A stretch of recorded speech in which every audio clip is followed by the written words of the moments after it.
two, one. Good evening, ladies and gentlemen, and welcome back to yet another epic session of Fail PG. As usual, I am the Mighty Mage. With us tonight are Sir Goat, Surge, and the Invisible Man. Tonight we've got a real shindig planned for you. By the end of the evening, I imagine my hair will be on fire, much to Surge's approval. Everything, got my dice. Oh no! He's not invisible anymore! Oh shit.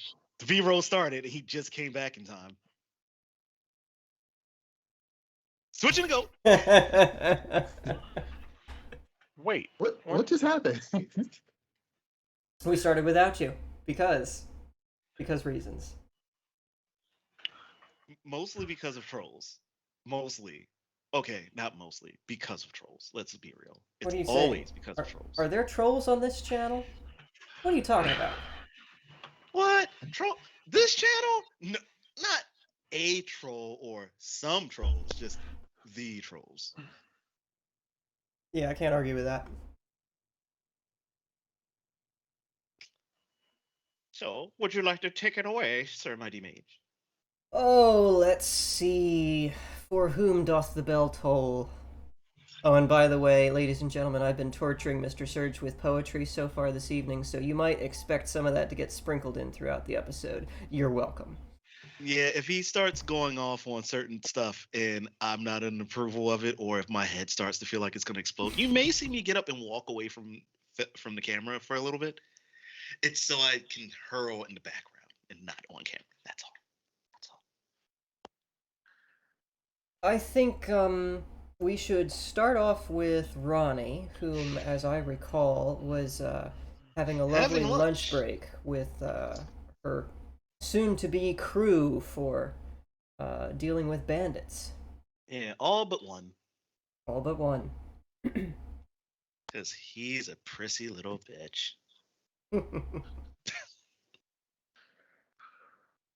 So, And let me pull up my character sheets. but you're not ready? How dare you? How It's dare so you? hard. Hey, you now know what I go through, and you should now know that it is hard to manage this stuff. There's when no you only have excuse. 2 fucking screens. No So excuse. I don't want to hear it. Fail. You fail. Plus, I also had the wrong character sheet up, so shut up. Fool! You know why I had it up. I wasn't expecting to start first.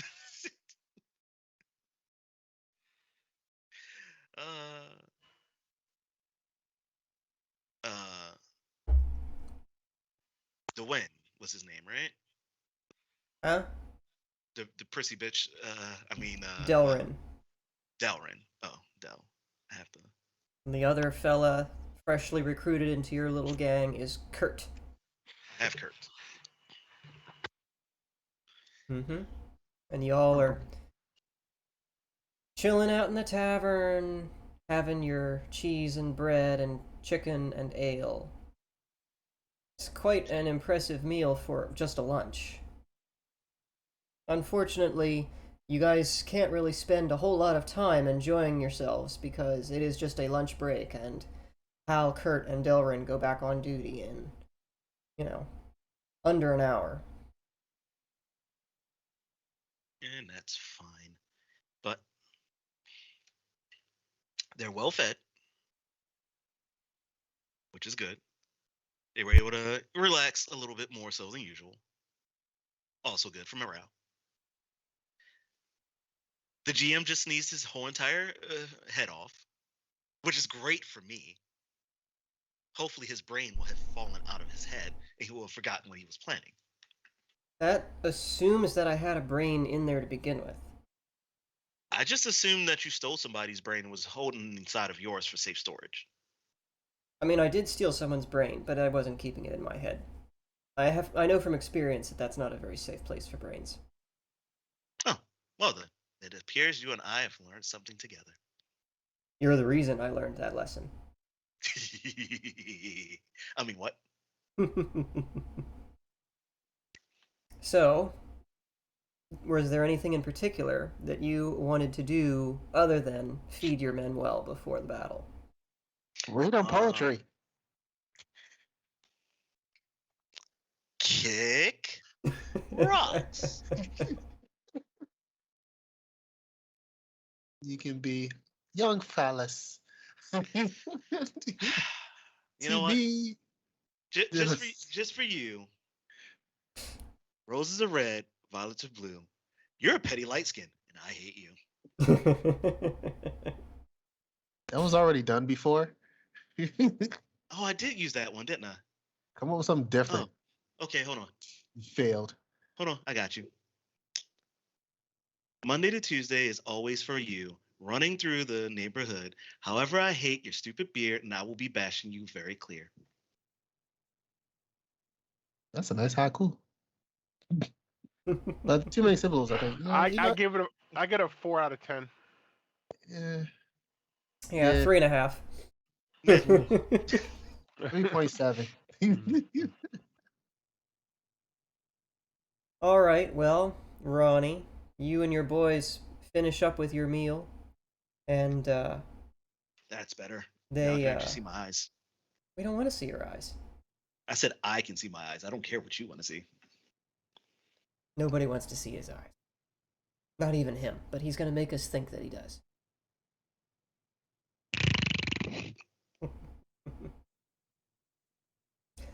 Y'all finish up your meal, head out of the tavern. Hal gives you a good slap on the back and thanks before meeting back up with Delrin and starting back up towards the north segment of the wall. All right. It is Just now remind them to just after midday. just after midday. So I still have a half a day to spend. How far of a trot was that from that second fishing village that I went to? Was that about half a day as well, or? Round trip would be about half a day if you don't run into any trouble along the way.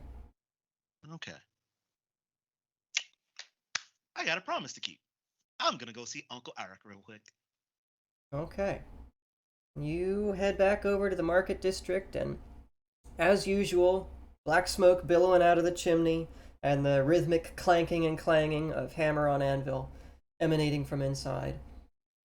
You open the crooked door, and as usual, it's all smoky and dim inside, and you can see the squat, rotund figure of Uncle Eric illuminated by the fiery glow of the furnace, sparks flying with every beat of the hammer. Doesn't actually seem to notice you as you come in. Hey, Uncle Eric, what you working on? Clang, clang. Eh? Alrighty, darling. Good to see you again. Come on in, make yourself comfortable. Just give me a minute here, gotta finish this thing while it's hot. And he beats away relentlessly on the piece of iron for a few minutes more, and then stuffs it into the furnace, closes up the door, and then turns to you with his big toothless grin. How are you, dear? What can I do for you? Hey, you got any spears left around here? Doesn't have to be anything top grade or anything. You know, them, Uruk boys took most of my stock. I might have a little one around here somewhere. Give me a second. He stumps into his back storeroom. That's actually perfect. It's for a kid. Oh, for a kid, yes, right. All right. And you hear some clanging and swearing, and it sounds like something like falls off of a shelf onto the floor.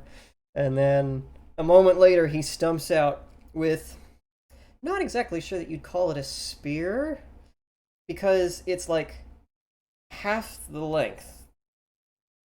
He says, "This is the best I got.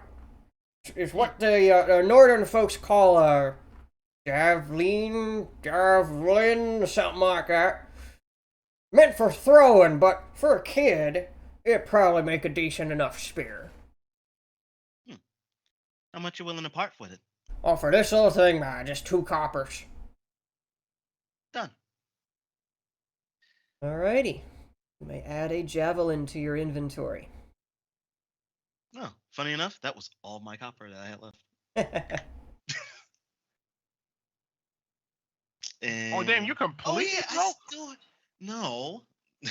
That's just all the copper I had left. Oh. I still On have silver and person? gold. Oh, never mind. All right, no, never mind.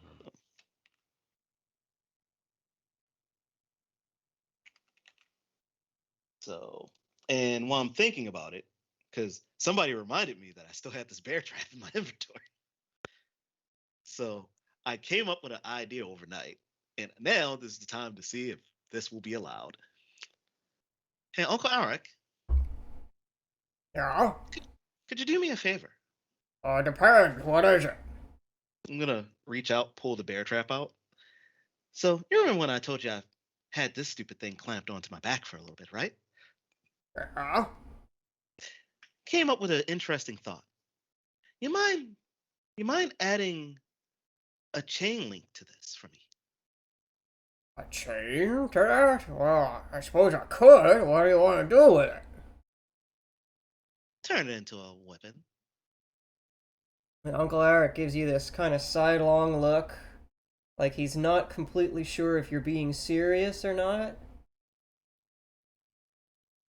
But then he shrugs and he's like, alright, I'll give it a shot. How long do you want the chain? 10 feet should be fine. That'll take me about a week, I think. That alright with you? Perfect. Alrighty. You hand over the bear trap, and he hangs it on his rack of items to be worked. And then grins at you, says, I gotta get back to this thing before it melts. You have a good one, I'll see you later. Catch you later, Uncle Arik.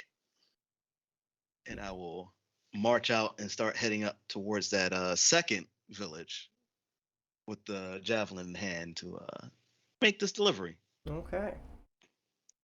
Roll for me 100 side. Oh dear. Oh my. Oh wow. 4. 4, you say? 4. Okay then. You, walk down the narrow, grassy path all the way to the second little fishing village without any difficulty. Nothing seems amiss, nothing seems suspicious. Nobody jumps at you from behind some bushes. You don't step in any bear traps on the way. No tripwire either? No tripwires. Not this time. That's the first low roll I've actually gotten since we've started, ladies and gentlemen. Just so you know, everything I've rolled has been either 50 or higher. And the way we normally do 100 side rolls, folks, lower numbers tend to be better. So in this case, the lower he rolled, the less likely he was going to have an unfortunate encounter on the path. Unfortunate for whoever encountered him. It is what it is. So, you make it to the fishing village, and just as before, not a man in sight. Actually, the kid that you ran into before doesn't appear to be immediately visible. However, the big old lady who was guarding the place before is sitting in front of the fire pit with a cooking pot and a big old ladle stirring. And as you approach the perimeter of the little village, she turns around. Oh, it's you! Hi there again. Good to see you, dearie. What are you doing out here? Huh. I was actually expecting to run into your son. I came to fill in on that promise I made to him. It's not much of a spear, but Oh, did present you the javelin. now? That's awful sweet of you. Boy! Boy, get over here! And out from behind a shack comes the boy with his little sharpened stick in his hand. And he kind of warily approaches the two of you. When his mother calls him like that, it's not usually for a good reason. What did I do now? Look what this here young lady got for you. He eyes up the javelin and his eyes get big. For me? Really? For you. It's also meant to be a throwing weapon, so you can also double it for if you need to skewer somebody who's running away. Oh, that's cool. And he furtively takes it from you. tosses his sharpened stick aside. He's admiring. Of course, it isn't straight because, Uncle Arak. But it looks better than his other one, and it actually has a metal tip to it, so he's kind of ogling the pointed, polished metal tip. Oh, yeah, this is gonna be great. I can stick so many guys with this. Well, thank you, dearie. That was awful nice of you. My pleasure. And again, it was the least I could do for your help as well. And again, sorry about your husband's clothes. Oh, don't pay that no mind. It's all right. You got more holes in them than you could shake a stick at. Than he could shake a stick at. Hey, boy, how about that? Well then, any trouble since the last time I've been here? Well, some skinny fella came wandering through here earlier in the day. Looked all kind of dazed like, but he didn't stick around. Didn't have no weapons on him. Never seen him before, but we don't pay him no mind. He didn't pay us no mind. Skinny, you say? Yeah, little frighty, little flitty looking kind of feller. Little brushed around here? Well, now that you mention it, he might have been. Any scars? None that I recall, but I wasn't looking too close for that sort of thing. Mostly rags? Yeah, I suppose that would be true, although that's not saying much. A lot of us got clothes like that.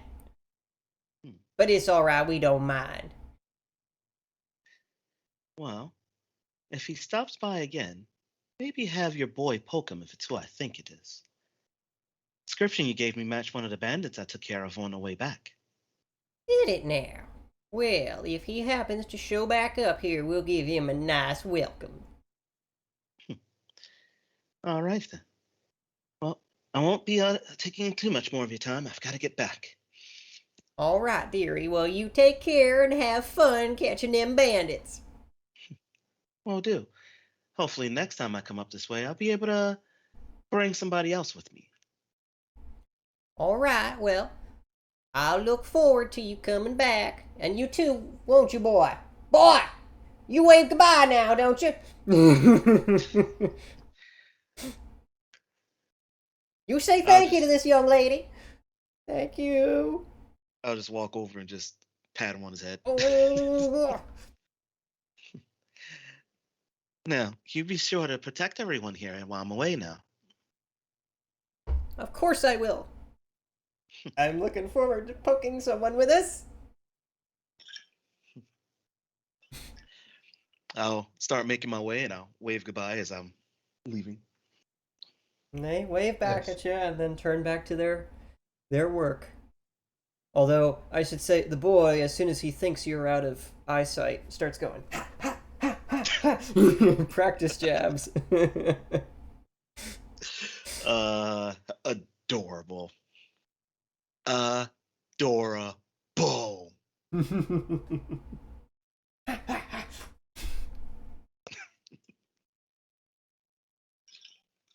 I assume So, you're going to be returning to Lagash now that you've made your Aye. delivery. Aye. Do I need to roll another? No, not this time. You rolled low enough on the first go that I think we're going to say you scared the bejesus out of any bandits in the area. Awful hard to beat a 4. I'll take it. So, that will bring us back to Mr. Knoll and Mr. Stryker on the boot. Das Boot. Mhm. Hello. Yep, we're on the boat Mm. like a boss. We're on a boat. So is We're this on a is boat. now the time? Do I get to do this? Not do I yet. Get to hit the button? Not yet. Not yet. Not yet. I'm singing my song. We're on a boat. We're on a boat. I'm rolling too. I'm doing this. We're on a boat. Uh-huh. On a boat, mermaid. No. Why do you let him do things like this? The captain is actually kind of like dancing along as he's doing this. Like a Until I said mermaid, he was like, I thought about fucking a mermaid one time. Wait, what? What? Hey, what? Real? And the assassin standing closest to Stryker is just like gritting his teeth and gripping the handrail so as to not turn and strangle him.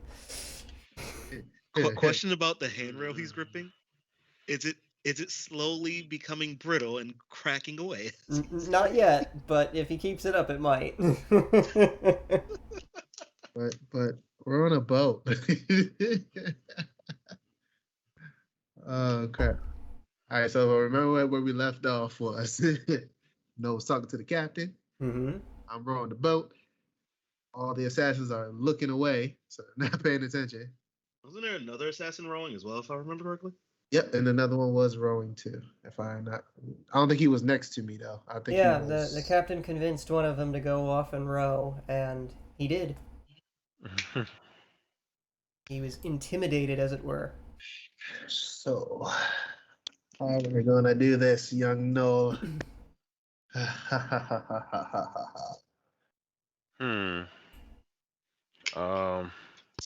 So, it's time for the plan to come into action.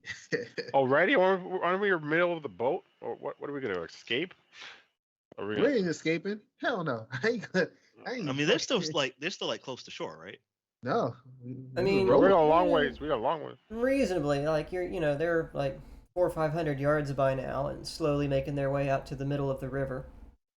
So can see the shore still, but just not super far enough, like not far enough away that if somebody falls over, nobody's going to see it happening. Yeah, it's probably worth noting that at this point the river is about a mile wide, maybe a little bit less. So once they're in the middle of it, they'll still be able to see both shores pretty easily. But that would be a long swim. You're talking, a half a mile in either direction once they get to the middle of the river. Let's not be hasty, Stryker. Can't believe he's actually being a reasonable guy right now. What? I almost died like 5 times last night.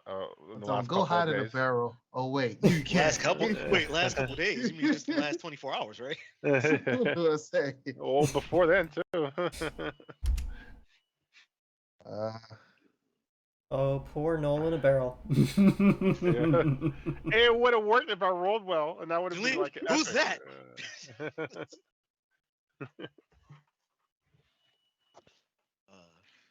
Wait.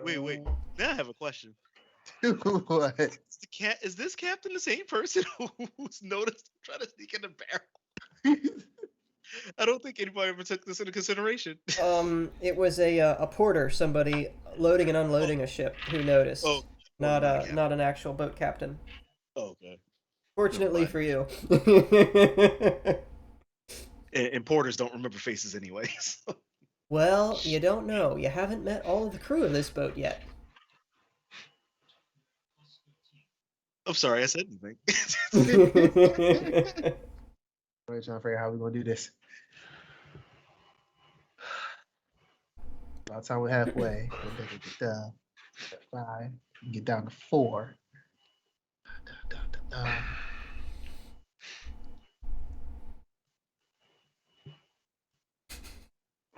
Should we just wait? Should we wait till we get to shore, then think of something, or what do you mean? We're gonna get to shore. By the time we get to shore, we're still outnumbered and then outmatched, man. Yeah, but like we'll find out opportunity. You're thinking to Now, just to make sure I remember how boats work. So if they're rowing, they're down in the galley, right? Nope. So this is a very old setting. So like think classical Greek Roman kind of era. Oh dear Lord! This boat has 2 decks. The below deck is just the cargo hold and the keel. So the rowers are all on top side and sitting on benches. Now, I will say that right now, only about half of the crew are manning the oars, and the other half are down below, sleeping. So there's about 27-ish men for the actual crew on deck right now, plus the 5 agents, the captain, and the 2 of you. Oh, that was a quick freeze. Is Skype doing its nonsense again? Probably. Is it? Probably. I mean, Well, you Skype's guys are still working well coming for through me. me. Did you lose me somewhere? No, you just froze for like a quick second. Mm. But you know, same old. Like, he might not have froze. He might have actually been doing that to troll you. You never know. I mean, clearly he did freeze on your screen, but put that doubt in your head. I wish I could freeze, but I can't because my lights are going up. This is like, Ooh. all right. So even though you can see shore, so we'll just keep rowing. So I'm rowing, singing my song. So Stryker's singing his little ditty, and the captain is kind of humoring him and bobbing his head back and forth at the tiller. Noel, what are you doing during all this? I'm just being patient. I think I'll tell Stryker to calm down. We got plenty of time. Okay, all right. You guys keep going, and a couple of hours pass, and you guys are finally in what looks like about the middle of the river. Marad now is pretty far distant. All you can really see of it now is the trails of smoke from the various chimneys, creating a haze on the horizon. I look at Noel and say, time.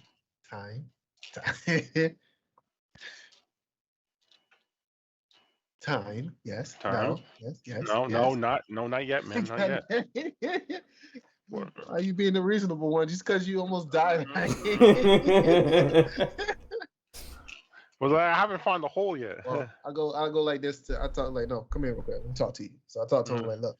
So either we're gonna put the plan into action or we're not. If we don't, we gotta hope and pray that wherever the hell we're going, this person can decrypt this, get it done, and we can get back and hopefully, listen to me, hopefully, yeah, not get killed by the assassins after we get the job done.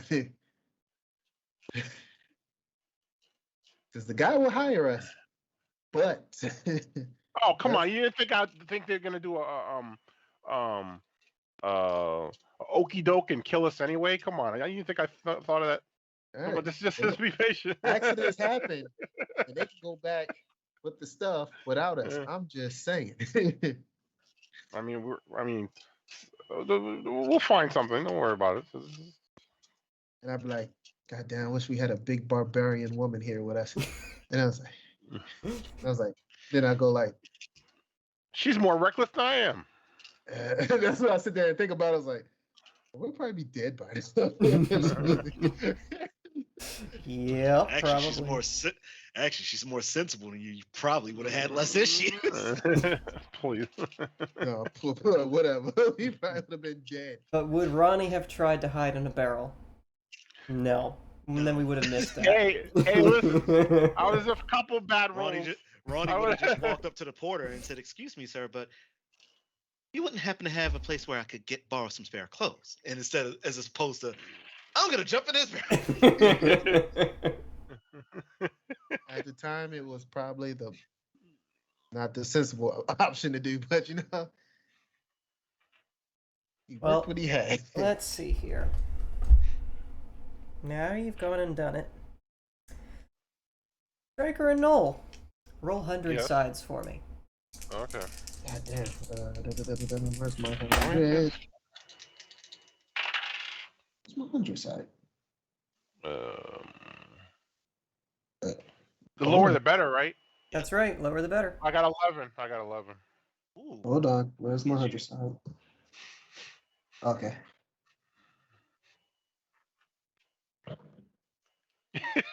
You got a 99. Don't jinx him now. Nope, I got a 72. Okay, all right. Oh, lordy. That's weird. I got a 72. All right. He's doing the arithmetic. I just want to see how this plays out now, because one of you rolled really well and the other one rolled kind of terrible. I just want to see how this plays out, because I noticed Mikey's movement. He rolled too. So we don't know what he rolled. There's clearly some trolls that is about to happen. I'm not sure how this troll is going to play out. Again, you're talking about trolls. I don't know what you're talking about. We don't have any trolls on this channel. We are Oh, you know what? You're right. I'm sorry. upstanding, respectable establishment here. You know what? I'm sorry. I've been saying the wrong word the whole time. I've been saying trolls. I'm sorry. I meant gnomes. Gnomes is what we have on the channel, right? Gnomes. Gnomes. No. Okay, sure. Gremlins. I mean, those are just everywhere. Yes. I mean, there's one on the screen right now. Several on the screen. I never claimed to be a role model. I'm But older. you have been fed after midnight. Every That is time. true.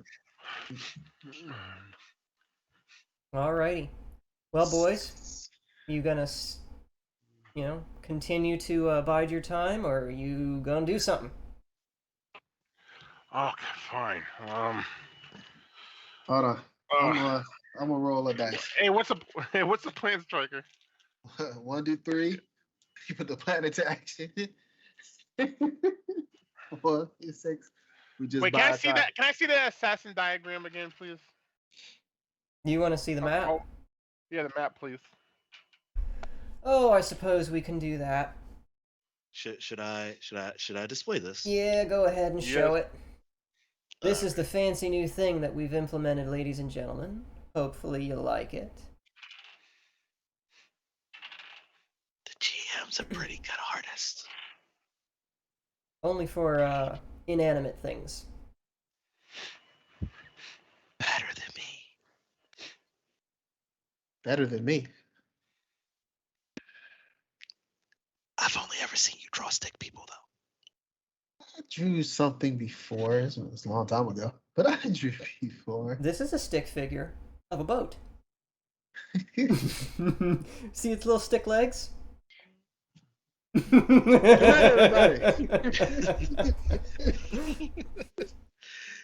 And it was just that way that Jason decided that it was time to retire from life.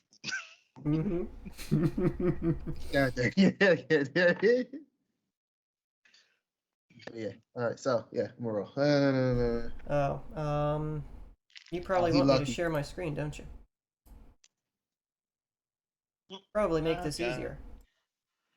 There we go. That's a good point. Okay, we're you there. go. There's the captain. There's an assassin next to Striker. Okay, and we're at the shore right now, right? No, you're now in the middle of the river, going to the west, making probably about 6 or 7 knots now. The sails unfurled. The rowers are going at their steady beat. So if I'm looking at this towards starboard side, that's the assassin that's wrong, right? Yeah. Mm-hmm. I assume that's starboard side, but That's I correct. could be wrong, and that So- totally could be port. The captain, Nolan Stryker, are currently on the aft port side quarter. You got the one in the back, Mm-hmm. and that's the Yeah. one that's getting a little upset with me.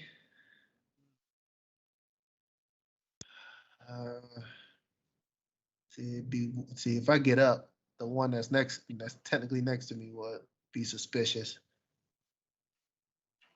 But I could just be tired.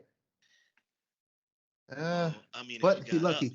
up, if you got up, he would follow you. That would give Goat the opportunity to circle around, though, right? Mm-hmm. But here's the problem. I rolled a 4. So guess what that means? No, you get your wish. We do nothing. Yeah. For now. Yeah, Nothing for yeah, now. for now. All right. You guys keep carrying on, and I don't know, but I'm like, what's the point of swimming so far? I mean, like, what are we gonna do? I mean, He unless can we swim.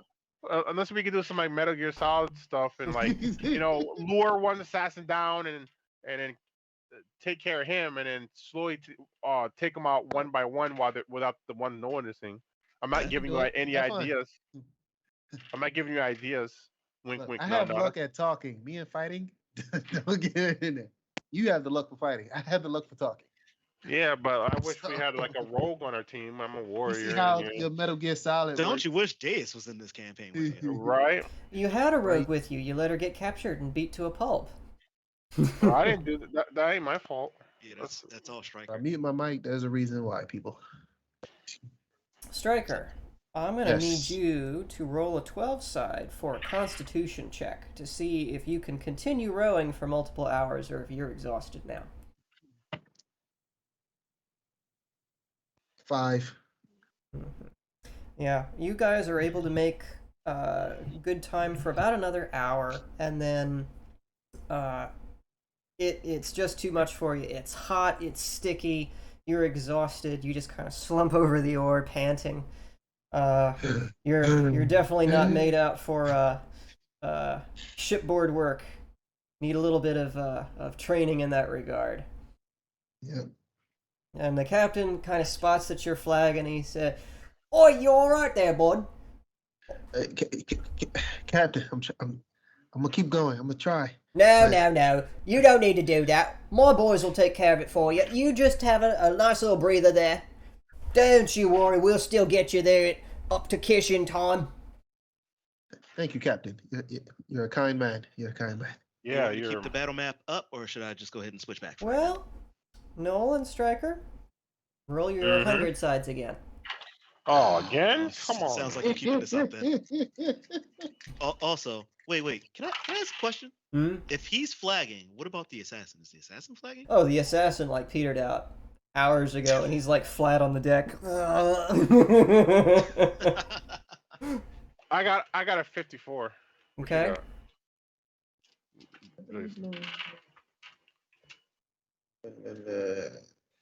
I don't want to roll because I feel like I'm gonna get a bad. Well, you gotta roll, man. You gotta Roll. roll. No, what? You want- Fine, I'll roll for you. No, I got it. That made him work it out. What you got, man? Damn it, 38. Oh, okay. That's a good thing. Yeah, that's not. I want You're low, like- low. I want like 1 type of low.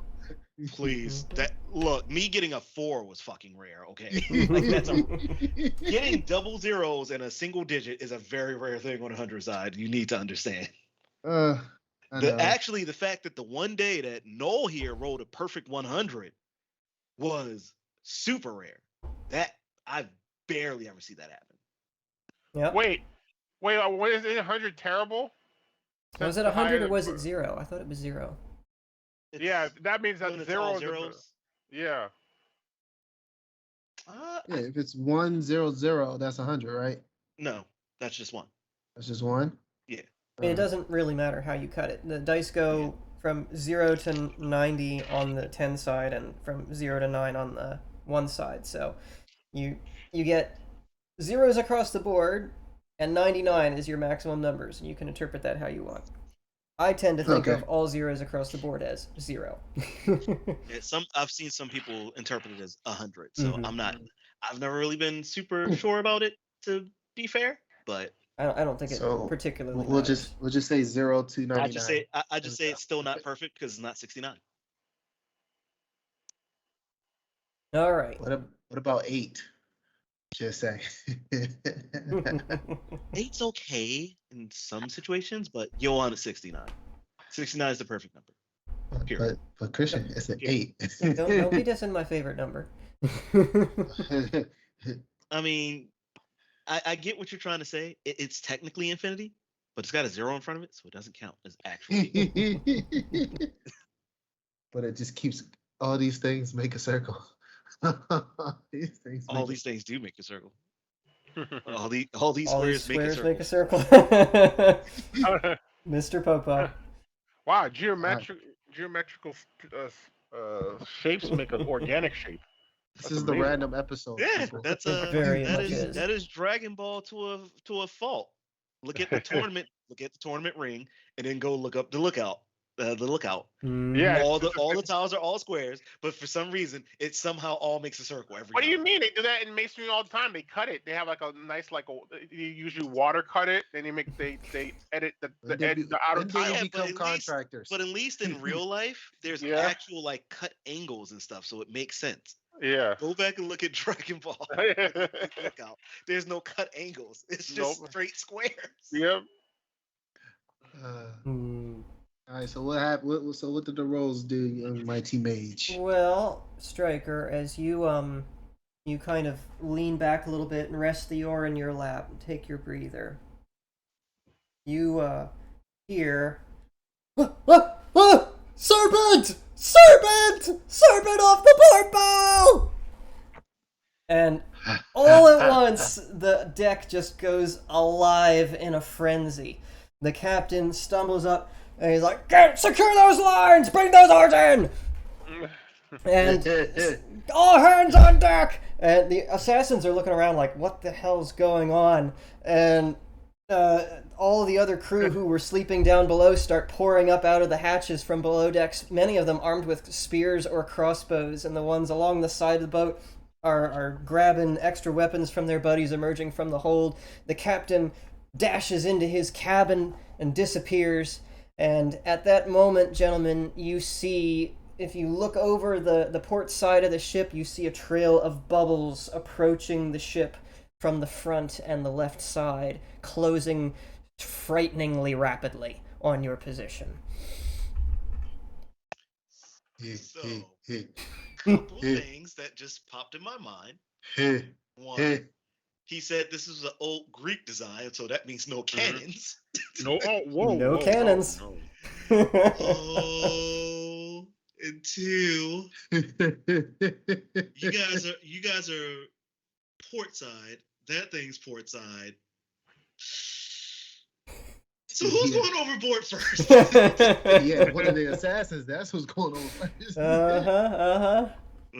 Let's see. Assassin at the bow, assassin at starboard. Well, there is one at port towards the, and then there's one in the center. But so while you guys are kind of like contemplating this and watching, the trail of bubbles gets up close to the ship and suddenly erupts in this towering froth of wave and water, and oh no, come on! My program is locked up. No! Okay, don't worry, we can salvage this. I'll switch us back to main screen while you readjust that whole thing. Hang on a second. Oh, okay. This is why I act super panicked, more panicked than I really am. Then I'm like, then I start like looking at the assassin's eyes, like, oh my god, we're gonna die. And then the assassin near you just kind of gets big bug eyes, like, what? We're gonna die. Oh my goodness. Okay, there we go. Whoosh! That would make an awesome tattoo. I'm pretty sure that is a tattoo design. But it's a LARP. So I got something planned. Okay. So all right. So how many assassins do you think we can kill? Whoa! You gotta play it off. Hey, wow. You gotta play it off. So that's the problem. It's just really slow. So I'm gonna see. I'm like, oh my god. I guess even in overclock mode right now, it's not helping because OBS is still pouring away too much of the power for you to run that. Yeah, this is pretty taxing for my computer to be doing all this at once, but it's all right. We'll muddle through. Yep. All right. So I look at Noah and say, oh my god, yo, you see that? Oh, look at the assassin. It's like, y'all ready to fight? Because if we don't make it back, we're dead either way.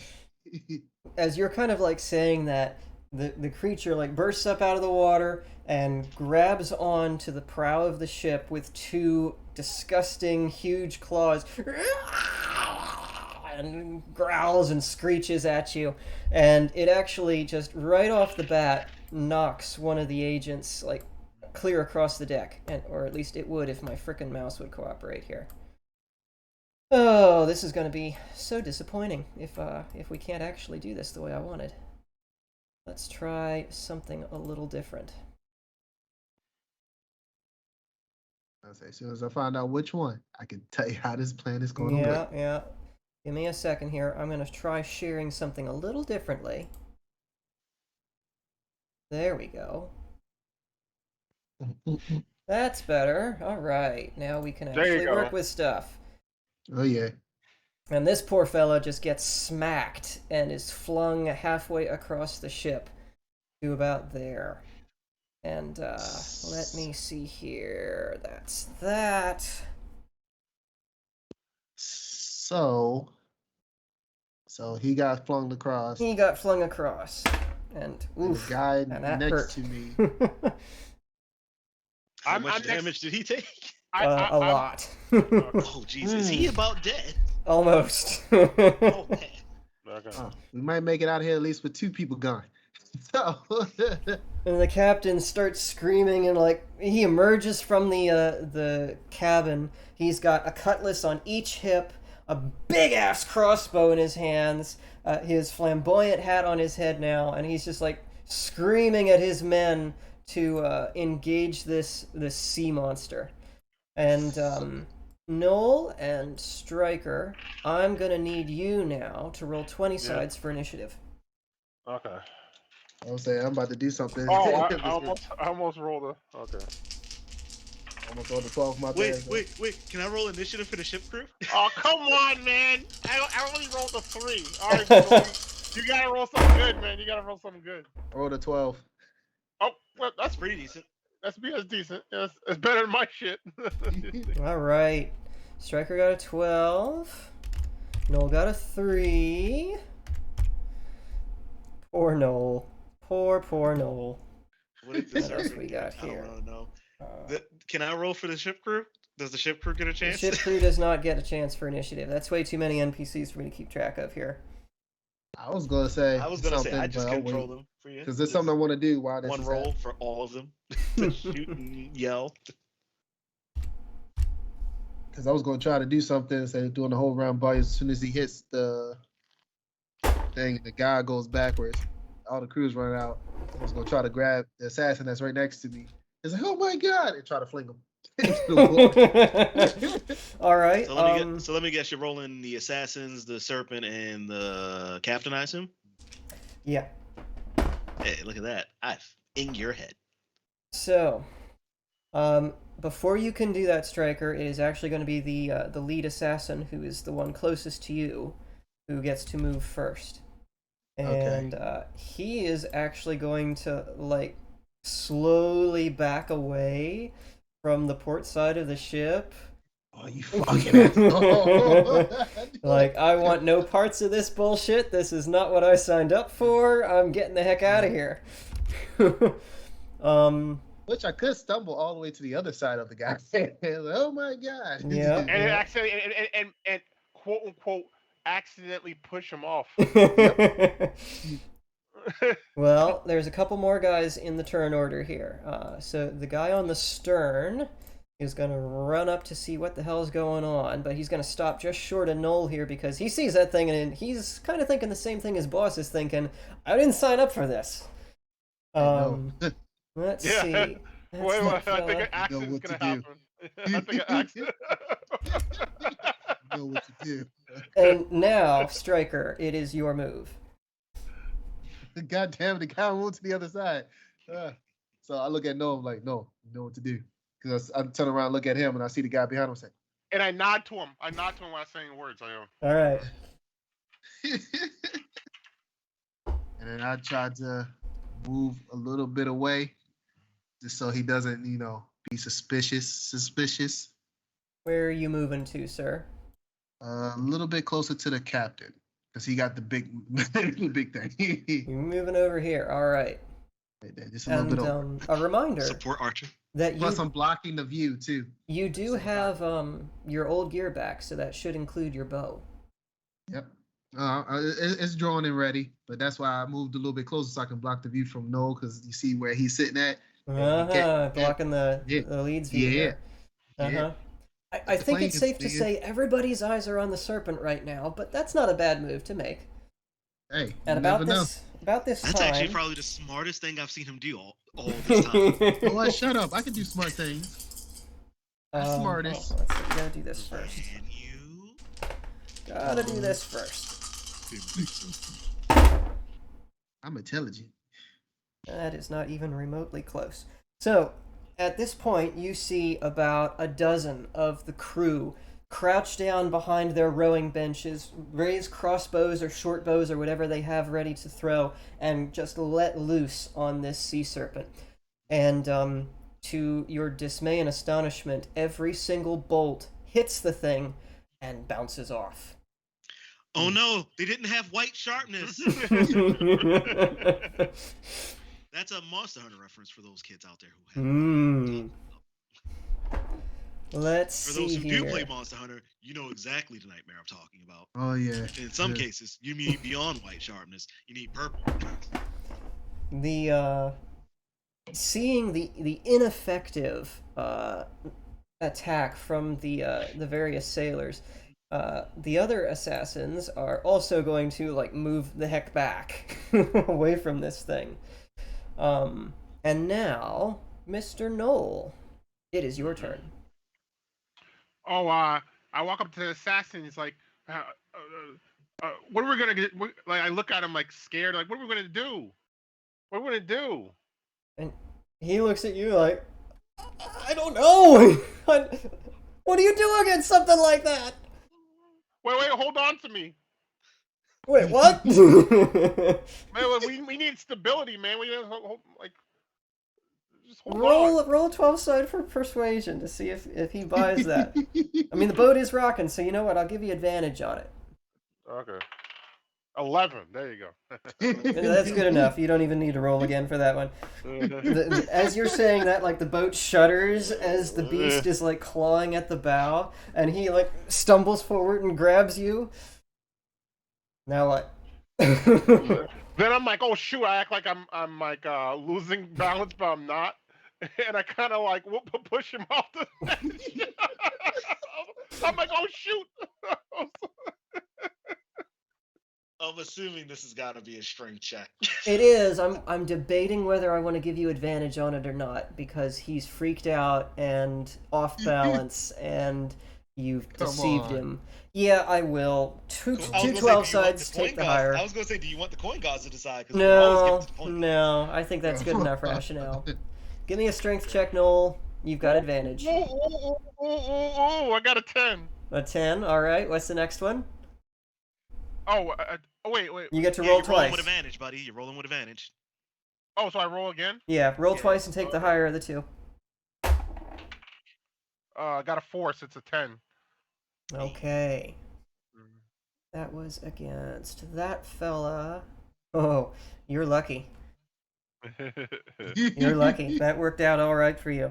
You grab a hold of him and sort of stumble/twist backward and fling him over the side.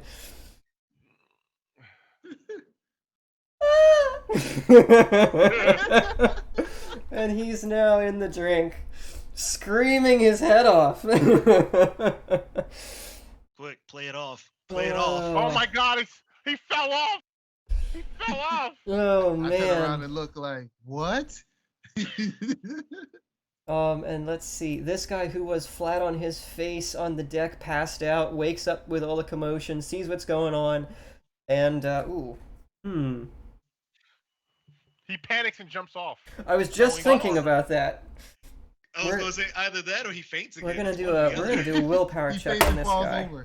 Okay, so he gets up and backs up to the edge of the rail, but he has enough presence of mind to not fall over the edge. Almost, guys. Okay. Now, can I antagonize the sea serpent so he can hit the boat just really good time? I mean, it was your turn a bit ago, but you passed that up. At it, I'm pretty sure that's more than enough to antagonize the thing. It is the sea serpent's turn now, and it's clawing away at the front of the ship here, smashing up crates and whatnot. But then it hears the splash, and it turns. It's like nasty, spiky, snake-like head, and it sees the flailing form of the assassin in the water, who suddenly goes white as a sheet and starts turning, clawing at the side of the boat. Pull me up! And the serpent slides over there with frightening speed. And let's see here. Oh, shit. He does a Kamehameha wave. Oh yeah, that definitely hits. Big bang attack. And big bang. There you go. Big bang. And he's a goner, right? The snake just like dunks down and bites into the guy's flesh, and you can hear him shrieking. And let's see, that was And Some of I, these guys and I watch jokingly tell him, play dead. Play dead. You know what the worst part is? I honestly believe you would do that in real life.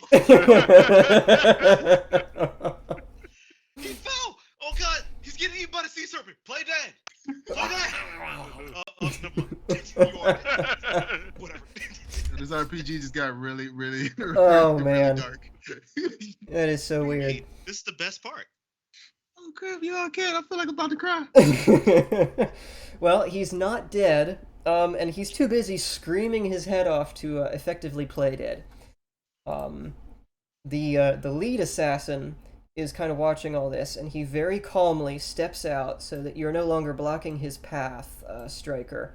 Pulls out his crossbow from within the folds of his robes, and is going to take a pot shot at the serpent, which unfortunately for him also bounces off of the thing's scaly hide. So, let's see, who's next in the list? I've got so many people to keep track of. Okay, you're next. The assassin who was thrown across the deck gets back up, moves over, and he's pissed off now. He's in really bad shape, but he's pissed off. He gets his own little crossbow out and fires at the serpent. Oh, so close. That one, too, pings off of the scaly hide. Let's see. And, now... Oh, the serpent just chucks the half-dead body of the dude at him. I mean, it might on its next turn. We don't know yet. That's gonna be hilarious. Striker, I'm it curious is to your know what this turn. thing's AC is now. High. Oh man. It's high. Is this one of those scenarios where you need a modifier on your roll just to reach? Possibly. Uh, So Striker, what you doing?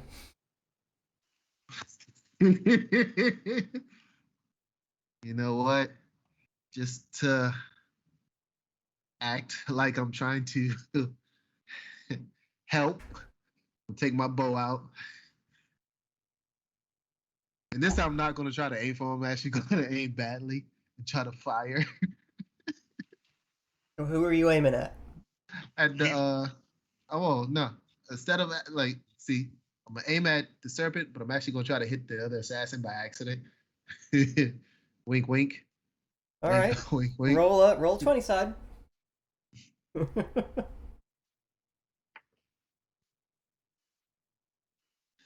So even when I try not to suck, I suck. I got a 2.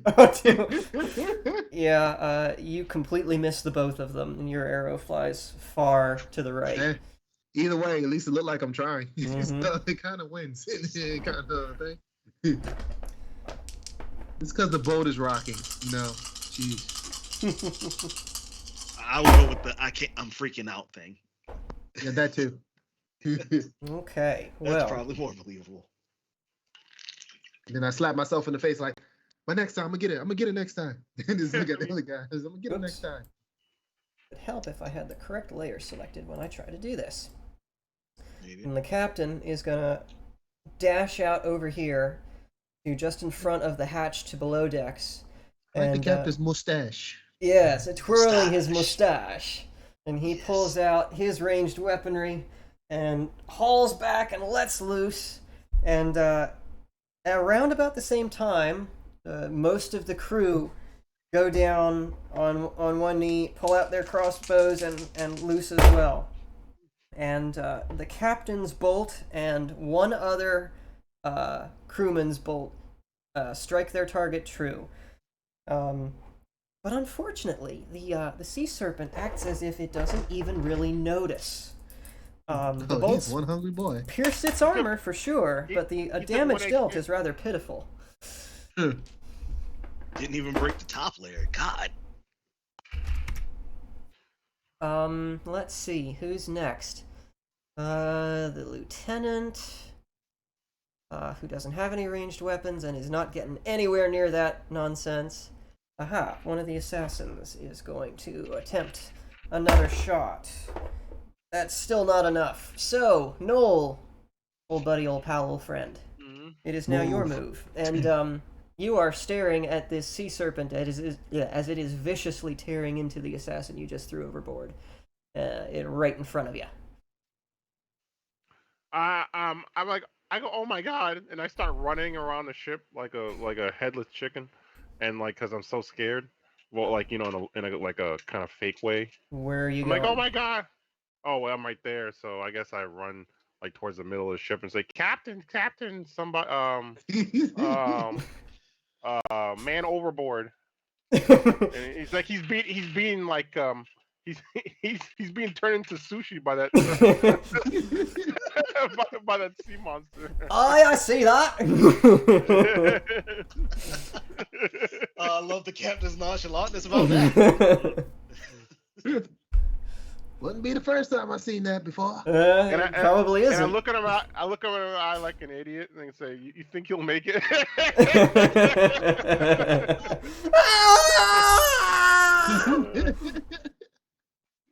Okay.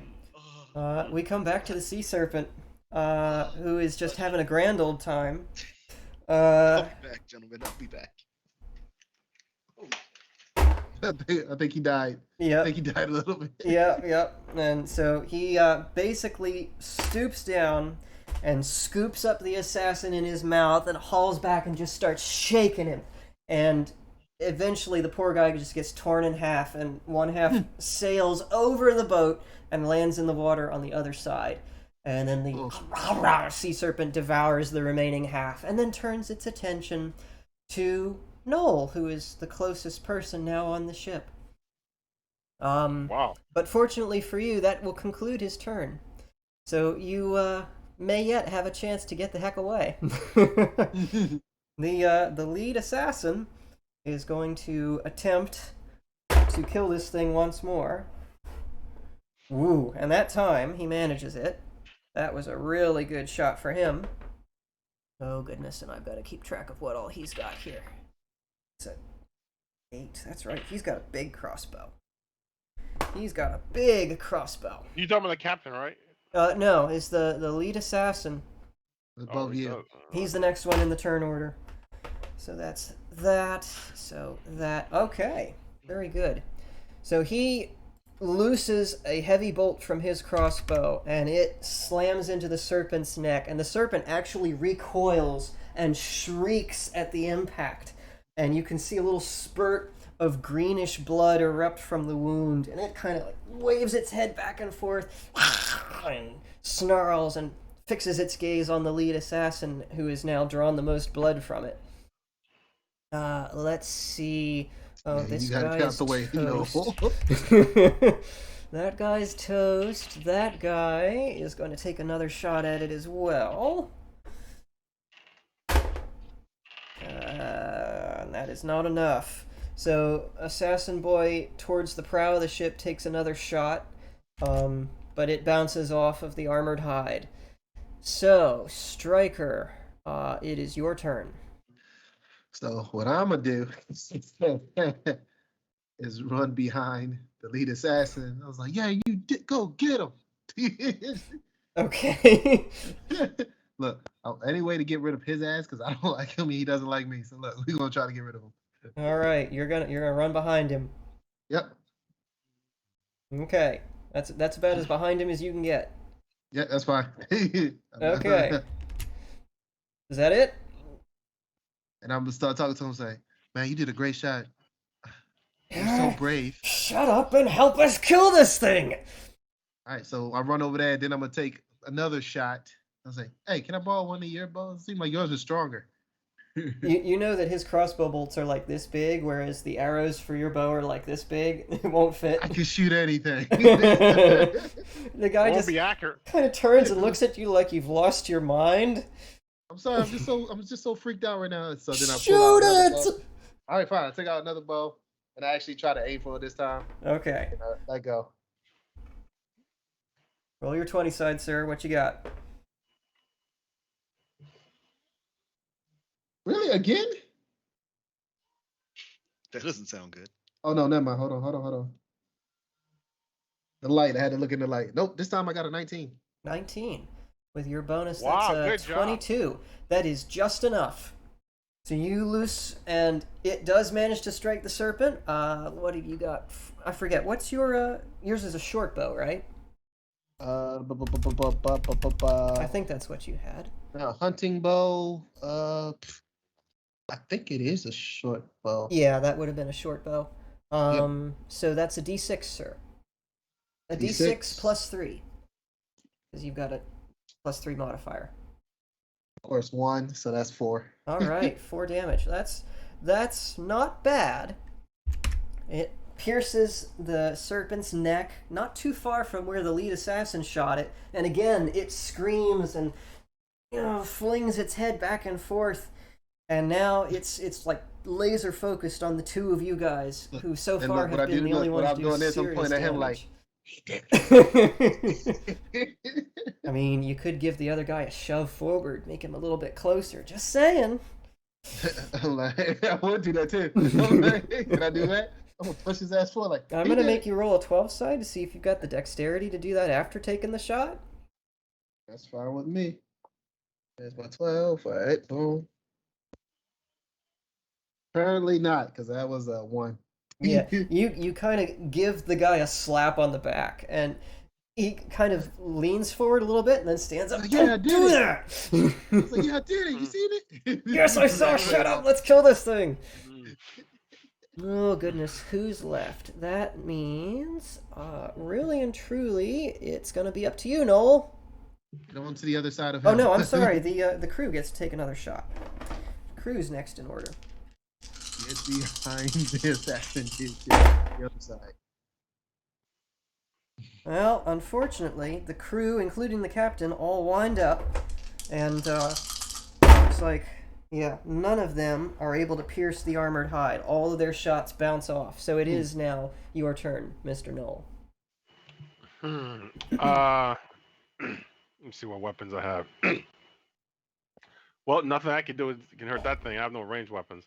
So I start running near the. Right, Well, run to the other side. Well, I was gonna run towards the lead assassin, and ask him for. I will say that you've got a spear, and the serpent is right up against the rail. So if you wanted to, you could actually go and jab it with your spear. That's too risky, sir. Mm-hmm. Just putting it out there that it's possible. All right, man. They didn't survive this long. I'm taking too much risk. It's funny though. This is what I will say. Ronnie would have taken a swing at the thing. No, of course she would have. Right after she'd at least right after she would have at least body checked that one assassin who you know which one I'm talking about, because he's still near. He's very much still near the rails there. She would have body checked him first and made it look like an accident. And then she would have been like, "All right, that's it, Serpent. You're mine now." No, can I suggest something to Noel to do something? Oh yeah, I'm sure. say, what do you suggest? Well, keep in mind where you guys are. It'd be more like you're yelling. I mean, he could, but I want to see what Greg actually wants to do here. What you doing, Goat? Man, somebody said body check, and taking a swing at it is super risky. That thing's huge. Yes, it is. I mean, it's towering like a good 10 feet above the rail, and there's probably at least 2/3 of it still in the water. This is a skyscraper. I yell at him, "Run! Get over here! Out the way!" Actually, like, I go, "Why not?" And I start running towards Striker. Okay, you're gonna head Make towards. Make sure you're Striker. on the other side of him, though. Which way are you going? This way or this way? 1 second. Oh, I pulled off my 1 second. Pull up my my Skype again. He's over there trying to read things.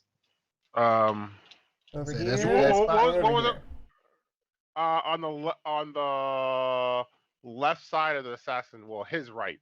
Okay, you're heading over here. Yeah. Okay.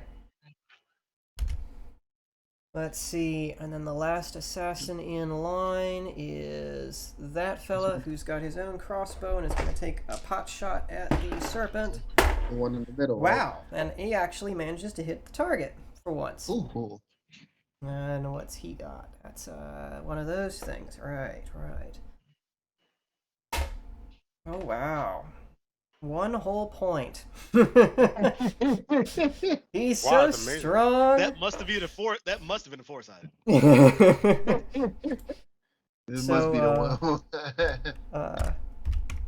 He fires his shot and it lands in the serpent's side, and the serpent howls in rage, but it doesn't seem to embed itself as deeply as the other bolts. And with that, the serpent dives down under the water and disappears. Shit. And the captain starts crying, "To the rails! To the rails! Look for it! Where'd it go?" Are you guys fighting Leviathan? And Monster Hunter? splash, up it comes on the starboard side, fucking right next to asshole. you guys. Come on, you should have seen that coming. There's still a way to do this. Let's see here. So I'm gonna roll a 4-side. 1 and 2, it's the lead assassin. 3, it's striker. 4, it's Null. Poor Null. What the freak? You did it on purpose. It erupts from the water and shakes its head and looks around, and the first thing that it sees is Null. And it is gonna try and bite at you, poor Null. I think Oh. oh. Let's see here. Ha-ha! And it lunges down and clamps its jaws around you and bites into the leather and gambeson that you're wearing and does not manage to penetrate it. And then withdraws its head, and you're miraculously unscathed. Oh, I couldn't do like a counterattack while it's retreating, like a little like jab to his eye or something. I will say roll a 12 side for me. No. If you can get a Oh, high enough nice. dex roll, I'll allow it. Oh, nice. Okay, 1 second. If I remember correctly, you got a +2 on your dex, right? He does. Oh, yeah, making me roll bad now. 1 second. Good luck going to you. I got a 9. Yes. I'd say that's good enough. What, you've got your spear in hand, yeah? That's what you're using? Yeah. All right, I'll allow it. I still need you to roll the 20 side to see if you can hit it, but I'll give you advantage since you're basically doing this as a counter strike. Oh, damn it. 1 second. It fell off again. God dang it, a 3. That's the first one. What was the first one? Second. Oh, no, the first one rolled roll off. off. Roll off the table. Roll again then. How did I get double 3s? What the fuck? Wow. Wow. I'm sorry, man. The dice god said no. So you jab your spear in the direction of its eye, but the creature withdraws its head too quickly, and your blade just glances off of its snout. Doesn't even make a scratch. Let's see here. So now the lead assassin's going to turn around and see that this thing is suddenly right next to him. And he looks to his left and to his right, sees that you guys are closer, and he's going to make a speedy withdrawal Fucking to the bitch. other side of the boat. Oh, the other side of the boat, and let you deal with the serpent. When your turn comes around, run back towards him. Oh, just don't shove worry. him straight off. See where he's at, right? And this assassin's going to move up. This is the guy who got flung across the deck. And he's going to try and take another shot, which doesn't even manage to hit the serpent at all. It goes high and wide. Let's see. That guy's toast. Next in the order we've got is Striker. So, since this is happening, I freak out and run to the other side and see if I can push him off. Like fumble. I and think he's trip. looking at us, dude. I don't care. I'm running. I'm like, oh my god, just like my backing goodness, up, like bro. real scared. All See if I right, can so push you're him. going to... wrong thing.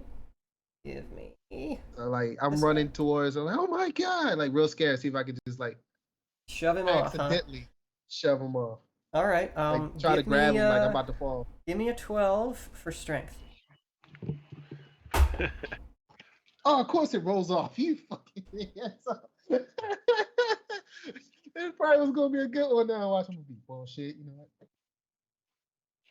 Oh, 11. This is why I went and got a tray separately to roll on. That's 11 plus my strength is +2, right? That's right. So, yeah, that works. You run over and just shoulder bowl into this guy, and he goes like, what? and falls off We the got him. edge of the ship. Uh-oh. Nice. I give Stryker the thumbs up. He's like, Like, don't give me no thumbs up. Pay attention. The captain looks at you aghast. Is like, "Oi, what'd you do that for? Man overboard! Man I overboard!" tripped. I'm scared. I don't know what's going on here. And half the Just trying to get crew away. are going to turn their attention to the assassin you just threw in the water. Some of them are going to run and grab some rope. Others are going to try and find some net to fish him out of the drink. Like, hey, I'm like, hurry, help me, give me a net, help me. Just yelling at him, like, help me. The remainder are going to take a shot at the serpent. Unfortunately, all of their shots bounce off of its hide. So, let's see. Noel, you went out of turn, so you're going to, I think, skip here. But I will give you the option to make a small movement if you want to get out of the way. I retreat to the center. Okay. Smart. Smart man. Where do you want to go? Over here? Yeah, that'll be good. This circle, by the way, is the main mast. Yeah. Oh, that's perfect for you. Okay. Now you got something to grab onto when you try to flip the ship over. There you go. Alrighty, let's see, that was that. That guy's the last one to go. What's That was a he got? serpent. He's actually got a pretty decent one. So, the last assassin in line here, the guy who was half asleep, pulls out his crossbow again and is going to take a pot shot at the serpent. And that was all of 2 points of damage. The serpent's not feeling nothing. Yeah, that one sinks into the serpent's neck, and it growls, but it's not And I'm real just impressed yelling. with that. And I'm just yelling, stop trying to do that. It's gonna make him angrier. Help me get a net for this guy that went over. Oh, it's too late for that, because now it's the serpent's turn, and back into the drink he goes, disappears under the ship, and reappears underneath the lead assassin. Yay! He's in time. And I'm just yelling, oh no! Okay, what do we got here? So that's wow.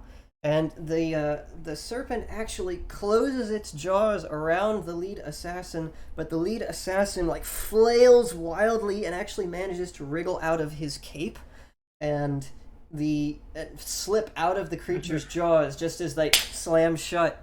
And so he goes back into the water unscathed for the moment. What did he roll? 20 out of 20 or something? What did he roll? The serpent rolled really low on his attack, and the lead assassin, unfortunately for you guys, has very high armor class. Oh, okay. Not quite as high as the serpent, but he's up there. Let's see. So now here's the question: does the crew still try to fish this guy out while the serpent's literally right in front of them, or do they do the smart thing and back off? Well, we'll find out on the crew's turn. Yeah, no, right? The lead assassin is going to flail wildly and try to climb back up the side of the ship. We're gonna do this. Okay. That was impressive. He rolled a 7 on 100 side. Oh wow! Get some really good low numbers here today. And he is going to at least manage to grab hold of the rail and haul himself halfway up out, but he did not quite manage to get all the way onto the deck yet. Let's see. Bleed on. It'll be the captain's turn? Not yet. Yeah. Not yet. So this guy's right here on the rail. The fella who got flung across the deck is now going to run back to the other rail. He's just going back and forth, like, this thing pissed me off. And that is not going to be enough for him to break through the creature's armor. Now, Stryker, it is your turn. All right, so I just get my bow, and I'm yelling like, let's get him so he doesn't, hurt the lead assassin. So I get my bow, and I fire again. Who are you aiming for? The serpent. Okay, you're aiming for the serpent. Give me a 20 side. He's gonna actually try to play this out. Duh. Look, either he dies or I'll be a hero. Even though I did kind of accidentally did it, but whatever. That is a wait. Is that a 6 or a 9? Where's the line? It's not. It's a dot. It's a 9. Okay, so where's the dot? At the Dot should be at the bottom. Yeah. okay, so it's at the. If it's at the bottom. So then it's a 9. Okay, there you go. That's still not good enough. So you fire, and the arrow bounces off of its scaly hide, and it doesn't even hit flinch. The guy. Hmm? And it ricochet and hit the assassin. No. You need it a little bit higher for something like that.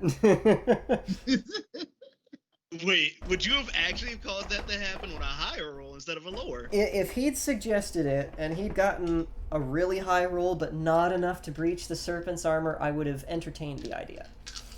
Damn it. I didn't think about it to happen. Yeah, I was thinking you were going to make it happen as a troll since he's trying to make it look like he's trying to be the hero right now. So. Right. That's what goddamn G. Mighty Mage is trolling looks me. like he gnomed you twice. I'm sorry, he gnomed you twice. Yes, There's no trolls here. Gnomes. Yes, all gnomes. He knows. The crew all draw their weapons and fire again, and this time 2 of the crossbow bolts manage to pierce the serpent's skin, and it howls and it withdraws into the drink and disappears. Poof! Oop, wrong poof. Help if I have the right layer selected. Poof! And it's gone. Under the water. The bubbles disappear. No sign of it. And yeah, I don't like that feeling. At this point, the captain rushes forward and grabs hold of the lead assassin and helps haul him back onto the deck. What in the? That's not what I wanted. There we go. Hey. He's safely Ah, back. damn on it! there. Our plan's been foiled. No, still a chance. Still a chance. Has it? And this is the part of the program where we switch back to Ronnie. Oh, come on. Oh man, the suspense. The cliffhanger. So, Ronnie. Hello. You've been waiting very patiently in the wings. I have. I'm gonna switch this back now. Yes. That was almost tragic. Thank goodness I have all the hotkeys off except for one. Do you though? Do you? Don't make me question it. We'll go and check everything right now in the middle of this recording and possibly mess up this recording. Trolling. It's so much fun. So. Hey. You said it yourself. There are no trolls here. It's all gnomes. Gnoming. And possibly gremlins, but gnomes.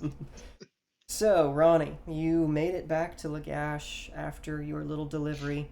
Once again, unmolested, no sign of any ne'er-do-wells on your trip. No bear traps, no tripwires. The guard is snoozing lightly at the little sally port, as always, as you walk through. And it is now getting to be like middle of the evening, sun's about set. Think I'm gonna go have dinner with Arik one last time, just in case things go south here. Okay. You head over to Uncle Eric's. By the time you get there, there's no smoke coming from the chimney. The forge is dark. There are some candles lit in the shack, though, and when you open the door, he's sitting there. Once again, he's got some bread and cheese and a tankard of ale laid out on a little table in front of him. He was just about to sit down for dinner himself. And he glances up as you come in. Hello there, Ronnie. Back again, huh? Can't get enough of old Uncle Arik. I see how it is. It's good to be loved. How about some dinner? Oh, sure. Come in and join me here. I think I've got some more cheese around here somewhere. about if I buy some meat to go with that? What, you're gonna treat me 2 days in a row? That's awful special like of you, lass. Oh, now how often did you treat me when I was little lass? Well, you know, what's an uncle for but to spoil his nieces and nephews, huh? Hansen enjoyed it quite much. Aye, that he did, Well, who am I to say no to a pretty face like yours? And he scoops up his bread and his cheese and stuffs them in a cabinet, chugs down his tankard of ale, slams that on the little table, and then stumps over to you, throws an arm around you. Right on! Guess we're heading back to our favorite spot. Mm-hmm. The prancing pony it is. And as soon as you walk through the door, there's O'Toole over at the counter glancing up at you and gives you a big grin. Oi, lassie! Good to see you again. And there you are, Arik, you old bastard. Come on in here and get something to drink. Not too much for me tonight. I've got a huge fight tomorrow. Need to keep my head on straight. Oh, fight now, lassie. Do tell. Come, take a seat. I know what you want, Arik. Don't you say nothing. I'll get it right away. What can I get for you, lassie? Give us what we had last night. It's pretty good. Aye, that'll be. And he shuffles off to his back room, and a moment later returns with a tall glass of whiskey and a tall pint of ale, sits them down on the table, or actually on the bar in front of you, and he leans in.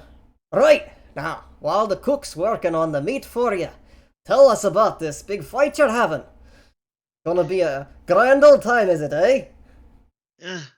Looking to dust off a bunch of bandits that seem to be pestering everyone in the area. Oh, you're going after them blackguards, are you? Oh, that's good. They've been making off with half of me stores. Last shipment that I saw that they stashed off was a bunch of silks and stuff like that. Aye, they ain't too discriminating. They took one of me shipments of good ale from down south, and, oh goodness, it was a couple of pigs I'd ordered. Ashamed about the pigs, but where'd you get the ale from? Oh, now, lassie, I can't share that. That's my own secret. Hey, I just want to know if it's coming from home. I'm afraid not, darling. I'm afraid not. This coming from some islands off the coast. Take a moment, think about it. You said off the coast. Aye, that I did. That's where islands tend to be. Off the coast. Those isles, they wouldn't happen to be they wouldn't happen to be the oh yeah, Tatula Isles, would they? No, I can't say that I know those isles.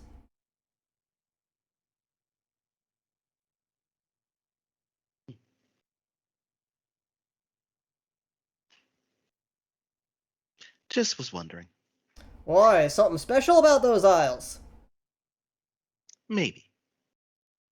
All right, you keep your secrets. I see how it is. Let me get your food and I'll be back in a jiffy, aye? Aye. Aye. With that, I'll put a arm around Uncle Arik.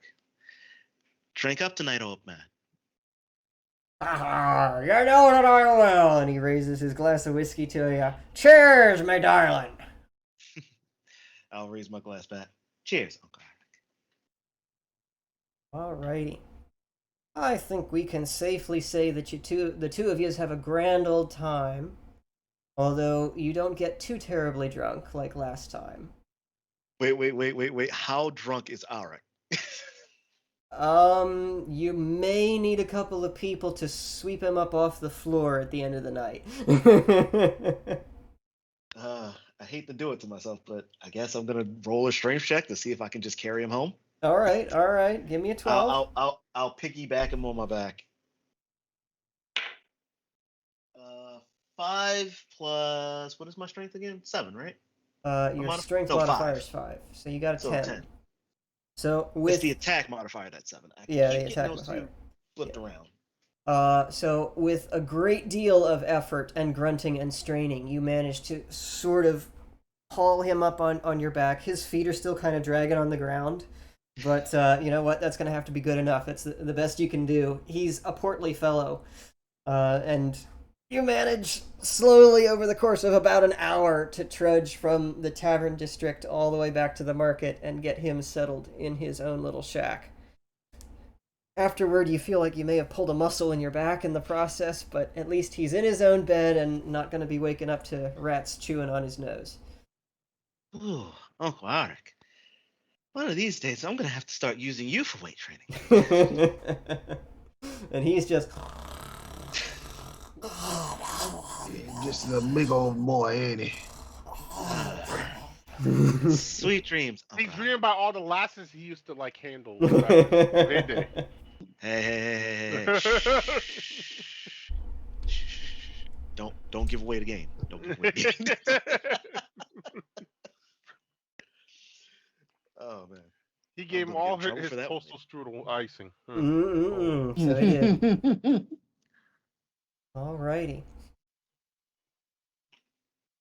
So with that, I'll tuck him in, pat him on his head, wish him good night. Make sure I lock the door behind me when I leave out of the shack. Alright, where you going? It's pretty late by now. I am, because Ronnie never found a place to stay proper, I'm going to do what I've done so many times before. I'm going to head back to the original breach area, where I'm pretty sure they still have all the tents and everything set up over there. Oh, is all They that don't. down now? That's all gone. Even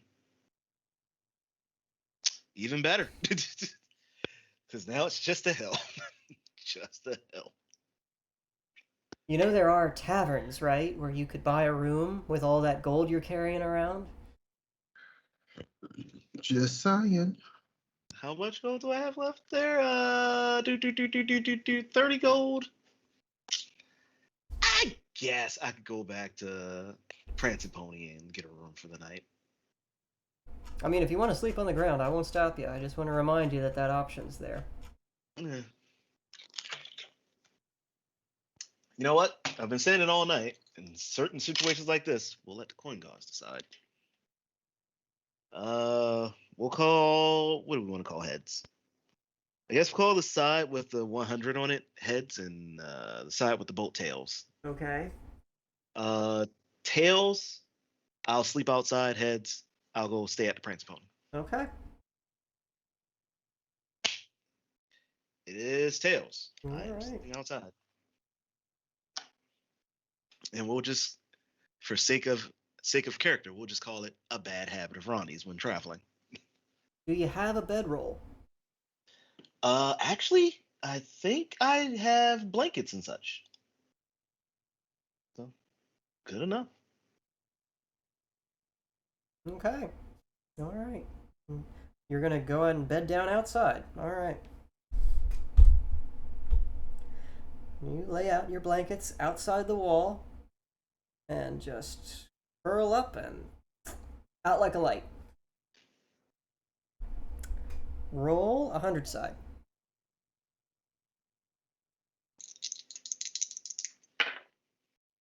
That is a 30. 30. Okay. Again, I say, this is a really good day for 100 side rolls. What the hell? All right. Yeah, I know, right? So This many is of them. unheard of. Usually it's like 2 per game or something. Or Barely even that. You Yeah, guys barely. are now in areas where random things can happen and stuff can go wrong. So you got the 100 side, I got the 12 side. For now. No, yeah. you got those double threes. 33. Yeah, 4-0. Yeah. Double Yeah, threes. but Noel got that goddamn godly roll on his 12 side to Yeah, knock I the know. guy overboard. I know, right? That was pretty good. Yeah. So, Ronnie, you awaken to the sound of horse hooves on dirt and gravel, and the creaking and groaning of wagon wheels very close by to you. You crack open an eye, and it's still dark out. The sun hasn't come up yet. You're not really sure how much time has passed, but it sounds like the horses and wagons are very close to you, maybe even coming through the main gate, which isn't far from where you bedded down for the Gonna kind of just poke my head around the corner, see what I can see. You creep up around and look inside the city, peering through the main gate. The gate's just slightly ajar, and there at the stables are a set of 4 carts with horses being tacked up to them, and crates loaded up onto the wagons, and men milling about left and right. Most of them look like civilians in civilian clothing. I guess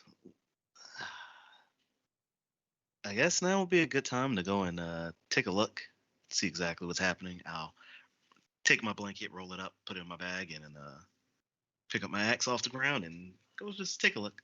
Okay.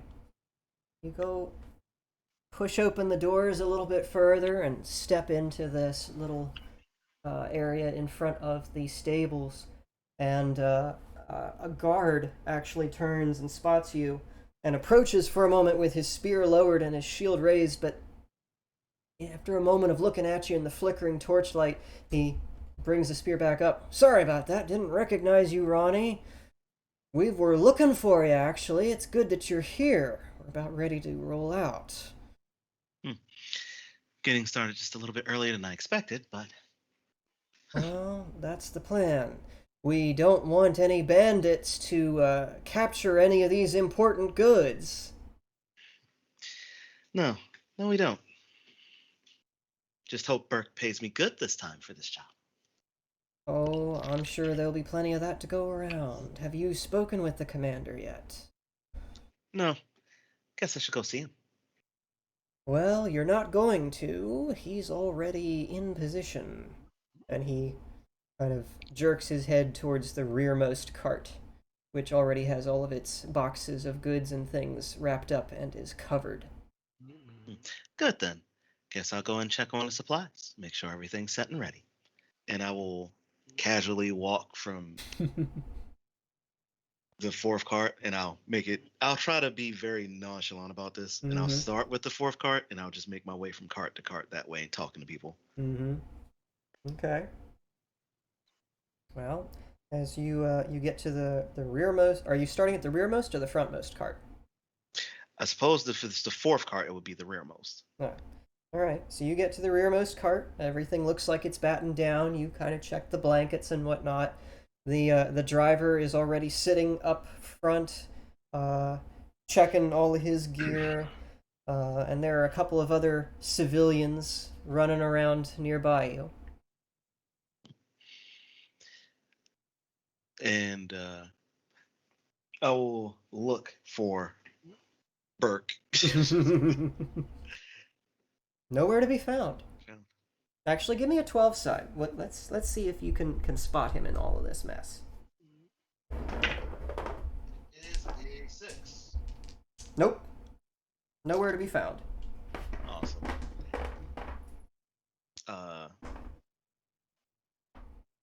Do I recognize any of the soldiers around this cart at all? No. None of them appear familiar to you. All right. So I'll just go ahead. All right, guys, just make sure you follow close. And the driver just kind of rolls his eyes like he's already received his briefing. He was here for the early morning stand-up. And I'll move on to the next cart, check everything there. This one hasn't been covered yet. They're still loading a couple of crates onto it. And roll another 12 side for me. 12, baby. All right. Mwah. And you notice as they heft a big crate onto the back of the cart and push it towards the front end, you see a little bit of movement in the cart, and you crane your neck around and you notice that there are Three guys hunched down behind the crates in the back of the cart in full armor and weapons.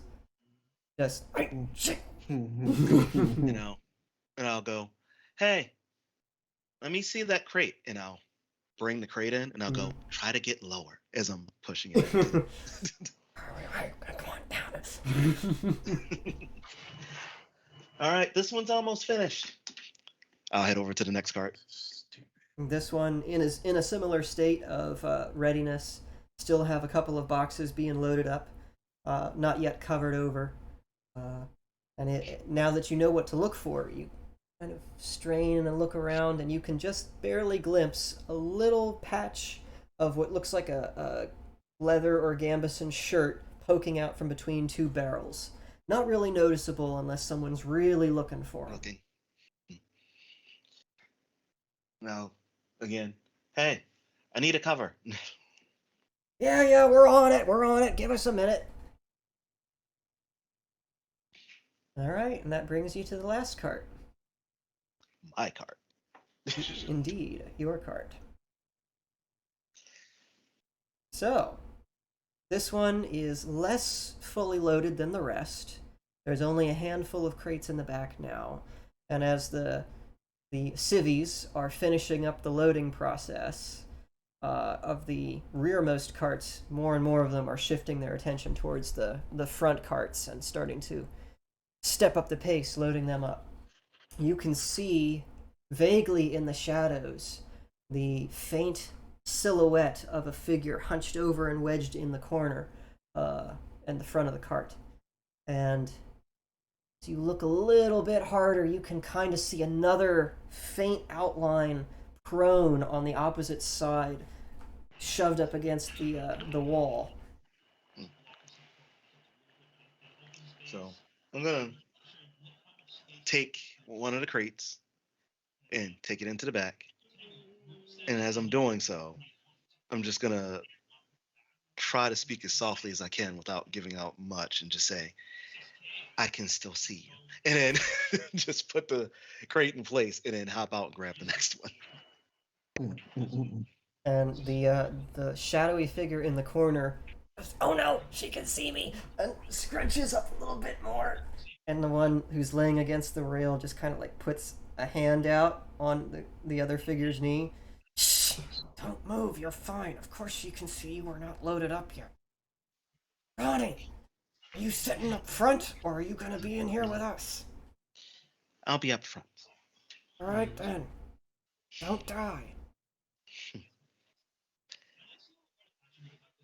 So I'll go ahead and finish helping loading up with the cart, and I'll make sure to throw the cover and make sure, like, to double check, make sure if they're still visible or not, and if they are, I'll try to help them shift around without saying much.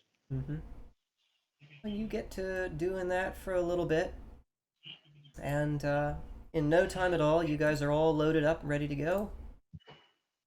You jump up front next to the driver, who casts you a wink, and you realize that it's Kurt driving this wagon.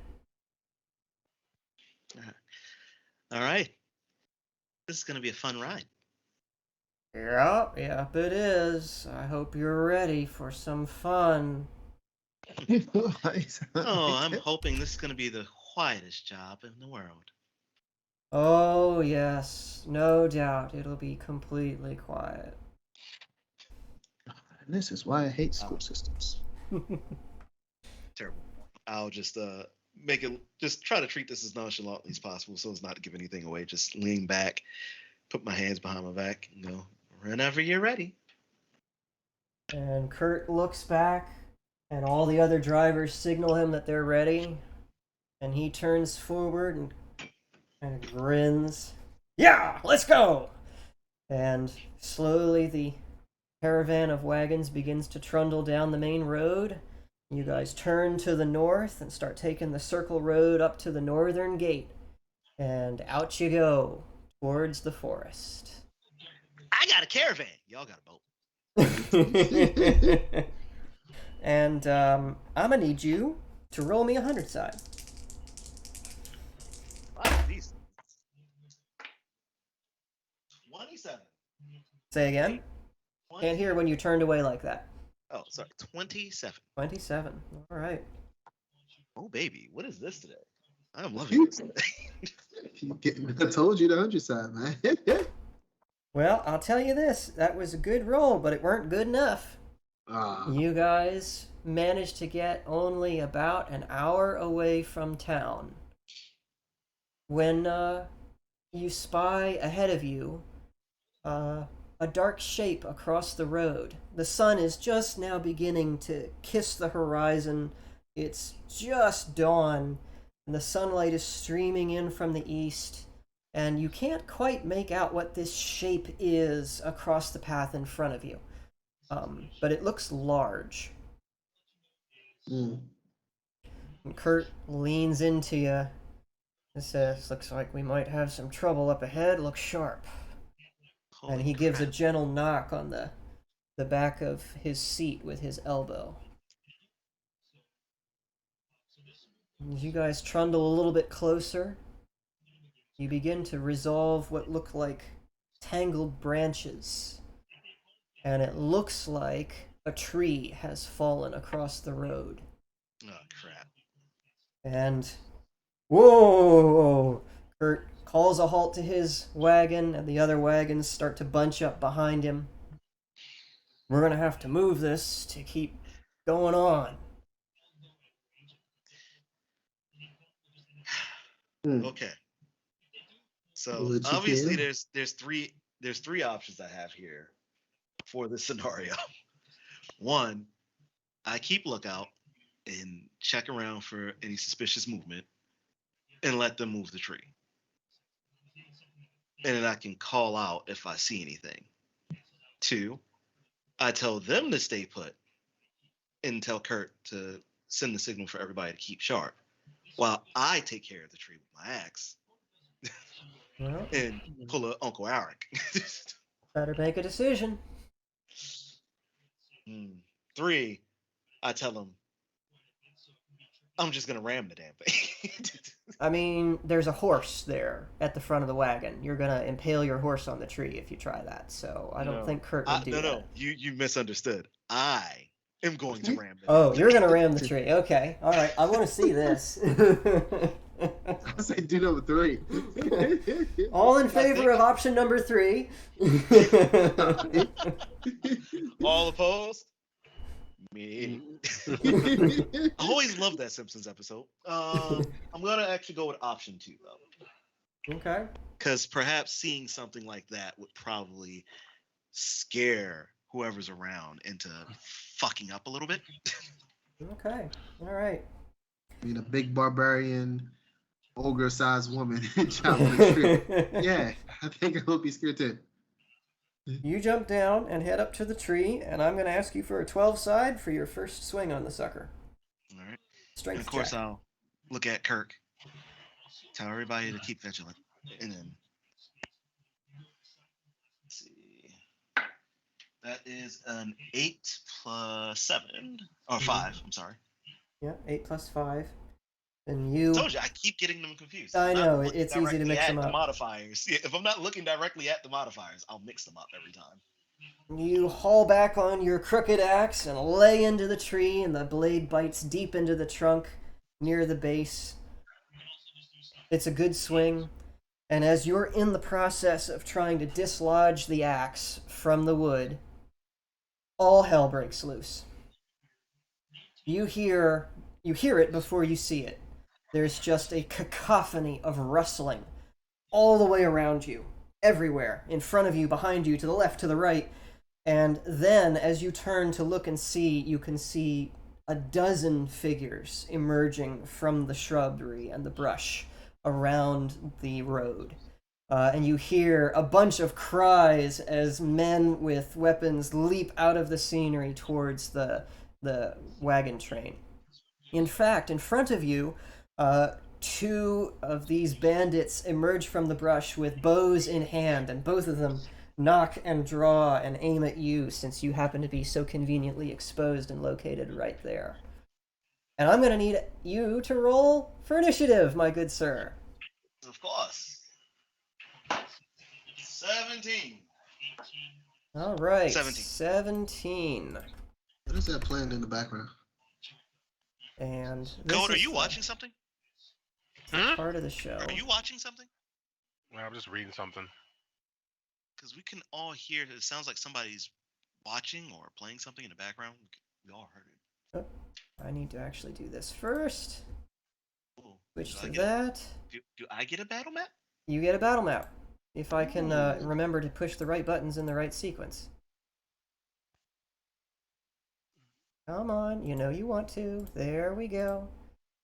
Ba-boom! Is that Wow. working for you? There we go. It updated. Took a second. This one's a little bit busy. Hey, look at that. This one's very busy. Yes. I appreciate the designs there, by the way. Those are I thought you'd like that. those. And the funny thing is, all the ball-headed ones, which I'm assuming are bandits, they all look exactly how I imagined the other blacksmith in town, the one that goes to Lance ran into and tried to rob or whatever. Are you trying to say he looked like Hulk That's Hogan? exactly what I So thought he looked like.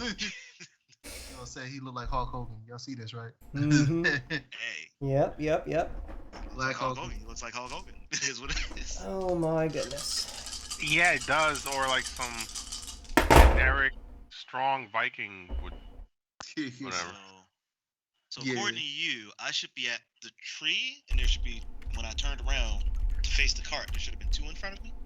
So, yes, you... Let's see if I can grab you properly here. Probably not. You moved up here and started swinging away at the trunk right there.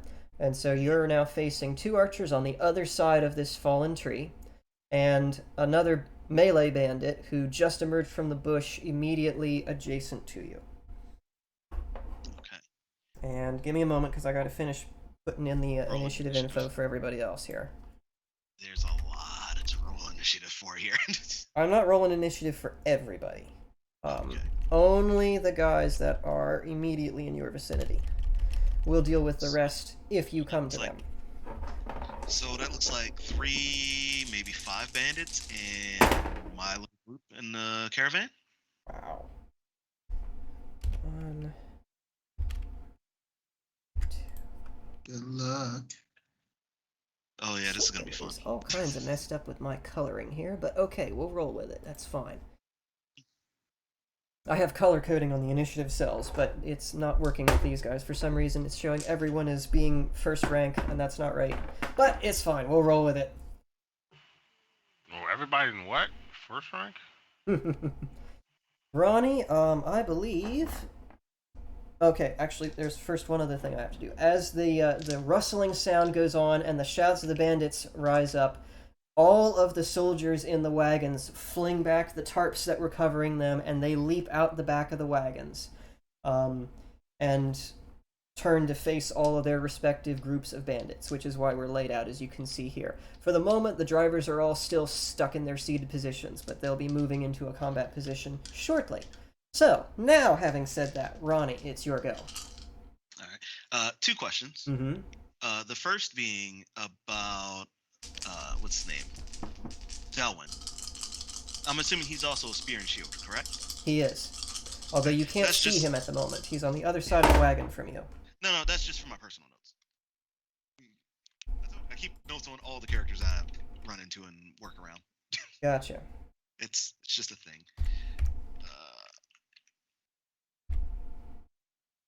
And secondly, was I actually able to get my axe out of the tree during this, No. or is it still bitten in there? It's still buried in there.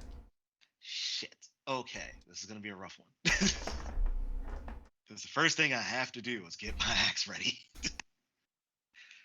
Good luck.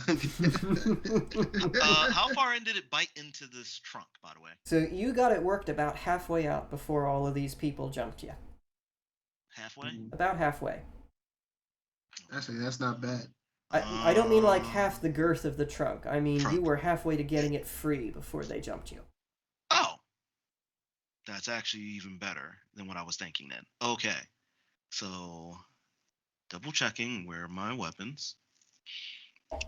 So I got the Daidao on hand, for backup, Mm-hmm. along with the hand axe. Mm-hmm.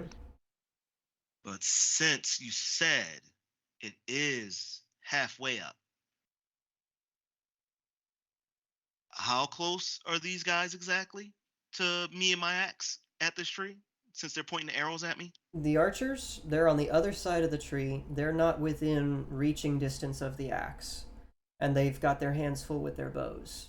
The melee guy, on the other hand, is right there in melee range with you. Okay. Close enough to swing at. So here's what I want to attempt to do. Mm-hmm. I want to attempt on this first try to see if I can get my axe free, and on the momentum of pulling it out, take a swing at him. I had a I feeling know that's you'd going to try probably that. be two different swings, but I'm going to give it a shot.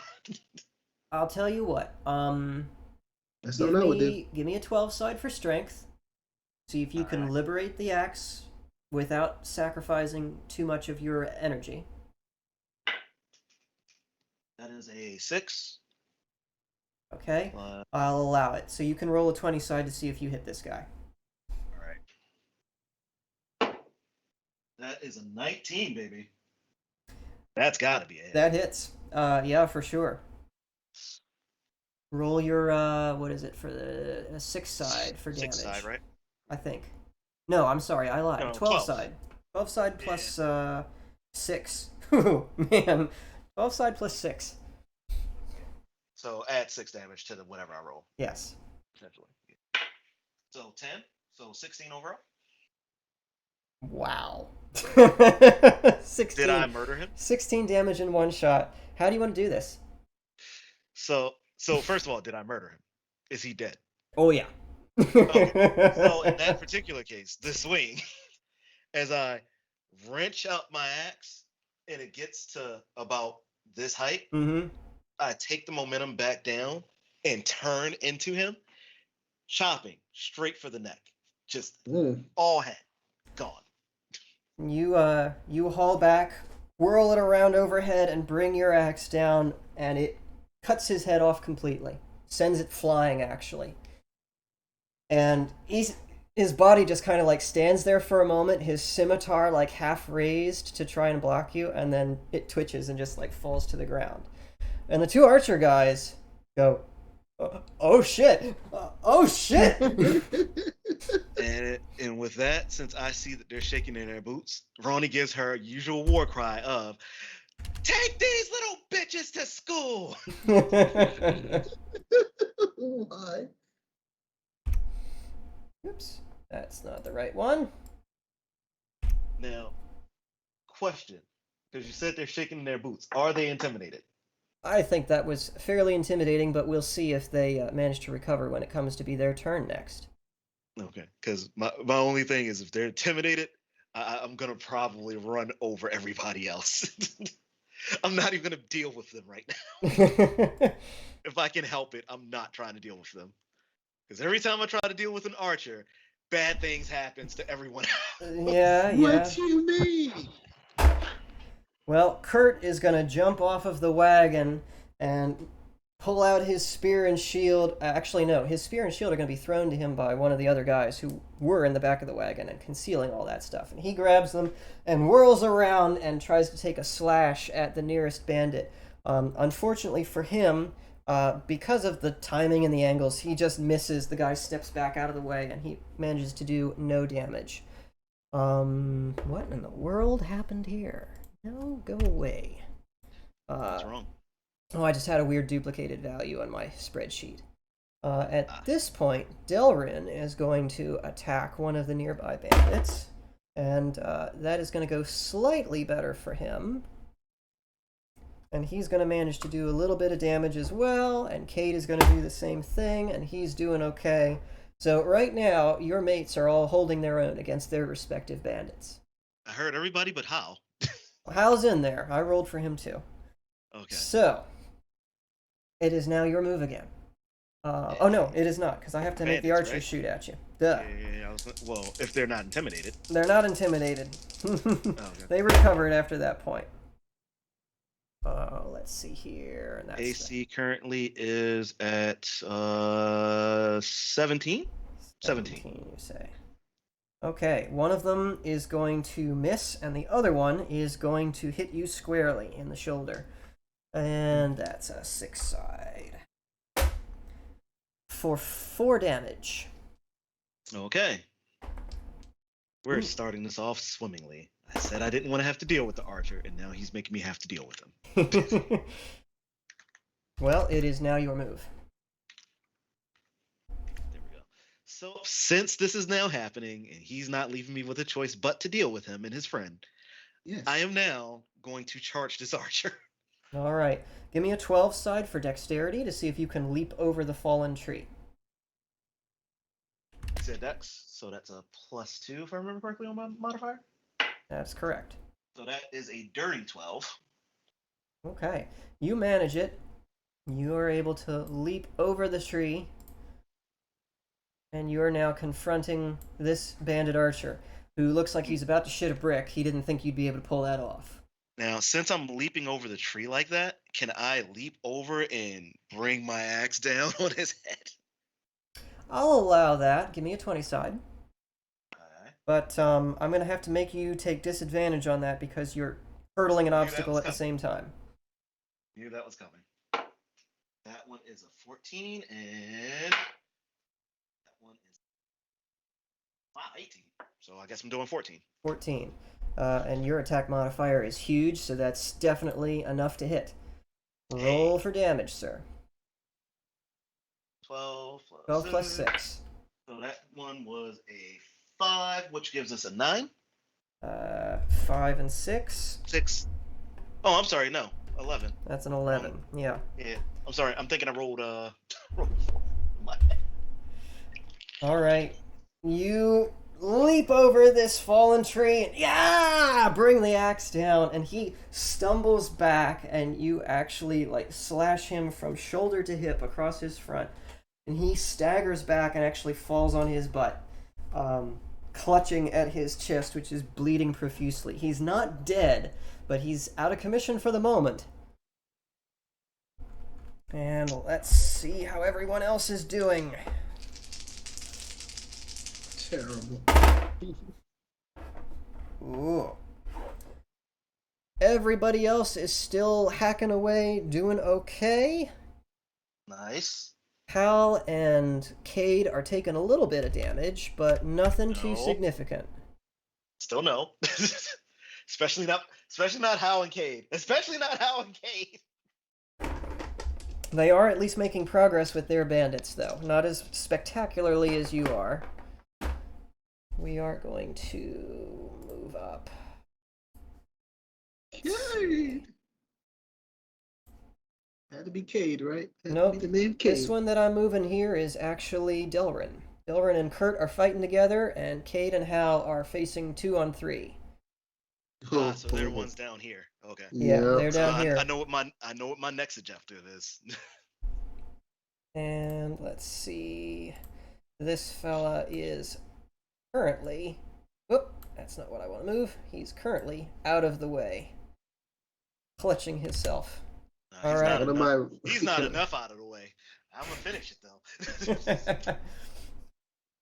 Well, he's knocked to the ground, but he's not out of the fight yet. That's why I said he's not enough out of the way. Yeah, in the process of tearing him a new one, you also managed to destroy his bow. So he frantically rummages around on his person and pulls out, let me see here, which one of the... he pulls out a dagger, and he is going to try to lunge at you with the dagger. But because he's on the ground, he gets disadvantage. And that was a pathetic roll. He basically just manages to fall forward and land flat on his face at your feet. Okay. Yep. His, Y'all know where this is going. his buddy is going to take a shot at you. Which is a... Goodness gracious. If it's higher than 22? 17, oh, yeah, that's it. Okay. And that's another 4 side plus 1, I think. Do I have that right? No, not a 4 side. That's an 8 side plus 1. Mm. Because this guy has a longbow. explains that. And he got a 1. So that's 2 damage to you. Okay. Cool. Okay, now it is your turn. So, Archer's making me look bad. out of my irritation for these archers already, I'm going to finish the one a very specific way I finished somebody before. Axe blade, back of the neck. Just like dropping it on his neck, or what? Yes, just like gee. the last time. Just like in the fight in the fort. We're doing it all over again, baby. Give me 220 sides. You've got advantage on this. 12 and 5. We'll take the 12. 12 plus 7, that's more than enough. Enough. How do you want to do this? So, as she's done many times before, just takes the axe, measures it right between his shoulder blades and neck, drops, and as soon as it drops down, she takes her foot, stomps through the, make sure it pushes all the way through. And his cry of pain is abruptly cut off with a gurgle as the axe blade goes through his neck, and he is also decapitated like his former companion. And that's 2 down. I will now pick up my axe, and I will look down the other archer and go, "You sure you want to keep doing this, shorty?" And as you stare him down and you taunt him, you can see a dark spot forming between his legs. He clearly should have worn the brown pants this time. Indeed, he should have.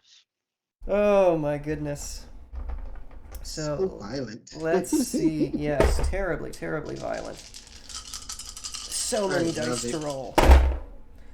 Oh, let's see. That one goes to there, and that's to that, and that's to that. Come on, boys. Come on, boys. And that'll be, what is that? I don't have enough fingers and toes to cross for everybody on field. Come on, boys. Sorry so if many admitting things to to Mike. keep track of. No, it's okay. Yeah, that's not enough to hurt anybody else. So, yeah, everybody there is doing just fine. They are still making progress. Actually, I think I should point out at this point that at the rear of the wagon, a couple of these fellas have already been mopped up. Hey, I'm for it. Fellow as well. Oh, I see that big old extra helmet. That must be our boy. Good old Burke. Yeah, Burke is taking no shit here. Obviously.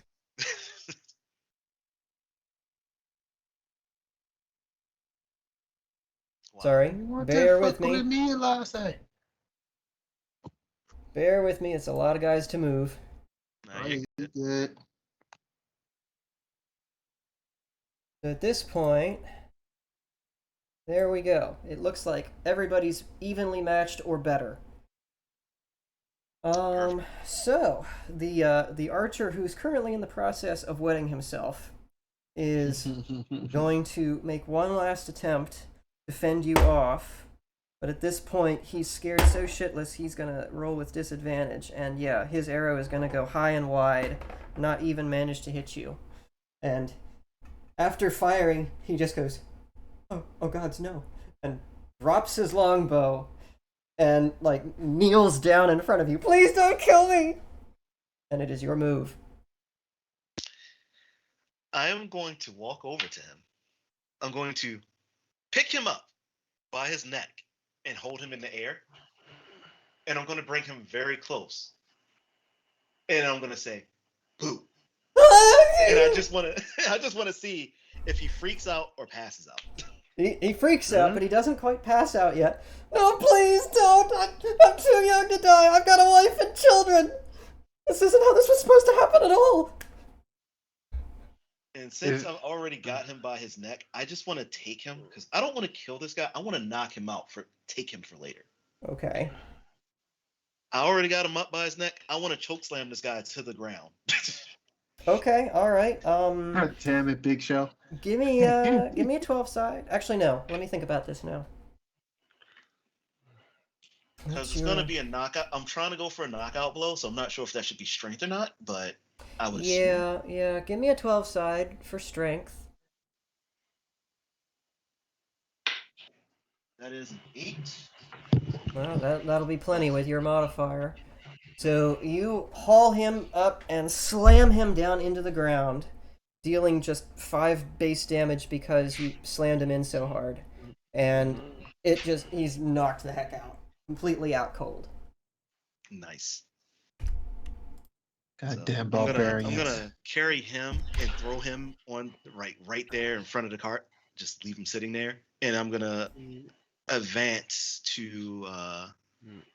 Well, you've used up all of your movement points for this round, so you can pick him up and slam him down, but then you're gonna have to haul him over the tree to engage with the rest of the group.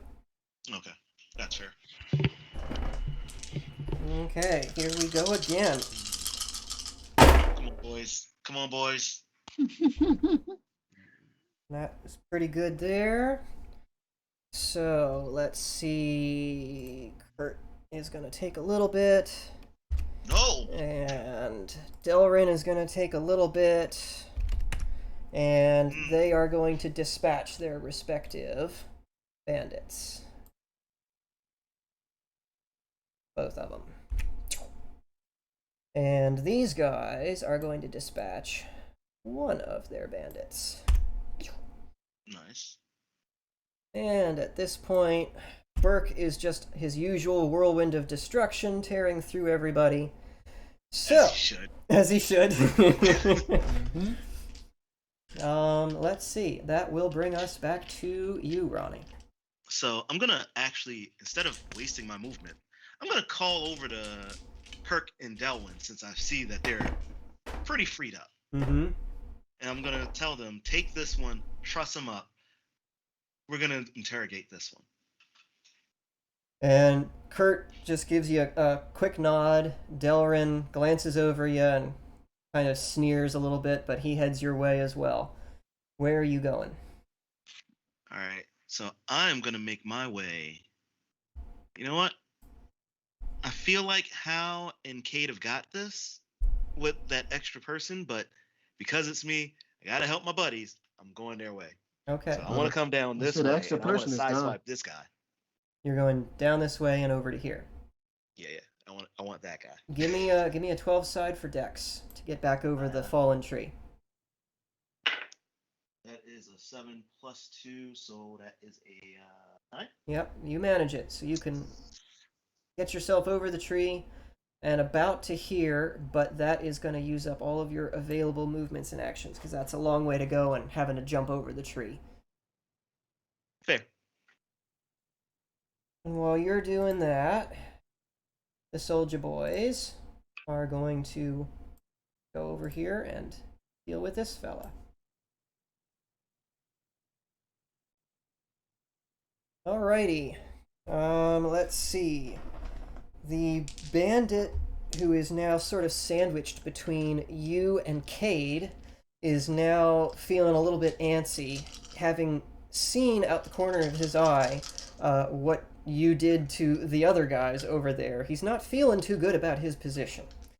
Nor should he. Nor should he. And he kind of backs up a little bit and shifts his attention from Cade onto you. Let's see here. And that is 19 to hit. All right. This fella has a mace, and he's going to swing at you with the mace. And wow, that's actually going to be 6 damage. You feel that impact. Your armor doesn't do so much against crushing attacks, and so that slams into you pretty good, knocks the wind out of you. The fella isn't really resting on his laurels, though. He's not got any funny ideas that he's got the upper hand on you, because he's still facing a whole bunch of other soldiers. So, first of all, ow, that sucked. That just put me down to 8 health. Yeah. I I am extra not happy. And this is where I say, God, I wish I was able to rage because a lot of this stuff would be easier to deal with if I can rage. Yep, it would. It's who's the artiste who made the map? That would be me. Oh wow. Where do you go to art school, man? He went to Dona Sayashit Memorial, and they have a class that you can take every Mondays, Wednesdays, and Fridays. It's called Who Gives a Shit? Yeah, who gives a oh oh. Yeah. Who gives a shit sounds like a wonderful teacher. Oh yeah. Shame.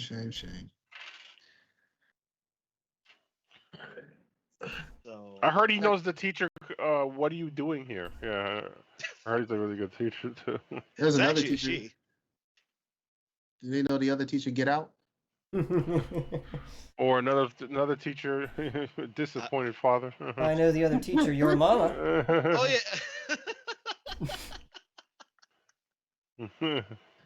And yeah. don't forget about the I was principal gonna say called ass disappointed whooping. father. I don't know him personally, but I know his daughter. Yeah, right. Principal ass whooping. And Ronnie, before you can turn to retaliate on the guy who just took a nice bite out of your shoulder, you are annoyingly, whoops, that would help if I had the right layer, annoyingly met with another surprise opponent. The boss appears! Boss music starts. Wait, I got this.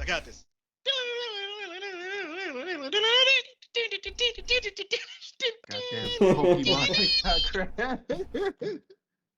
And Wait, that's the boss music though. that is the boss music, yep. There's the boss music. And it is now your move. The rare Pokemon that comes out of nowhere. Jeez, I'm sandwiches between two assholes. Okay. It's a Charizard.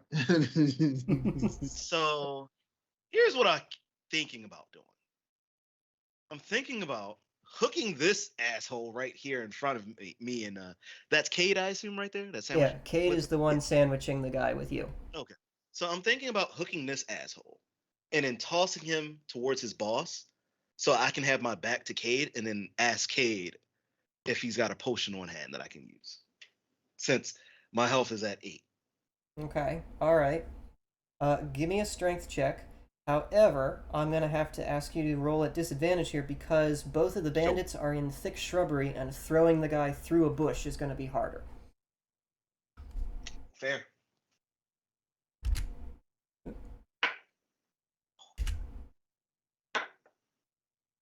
You said disadvantage, right? Yes, sir. I don't like my chances here. I mean, it's a strength check. You've got a pretty high modifier on that, so. Yeah, I do. But one of the numbers is a 6. Mm-hmm. However, the lower number was a 1. Oh, yeah. Even with the modifier. So what's your strength?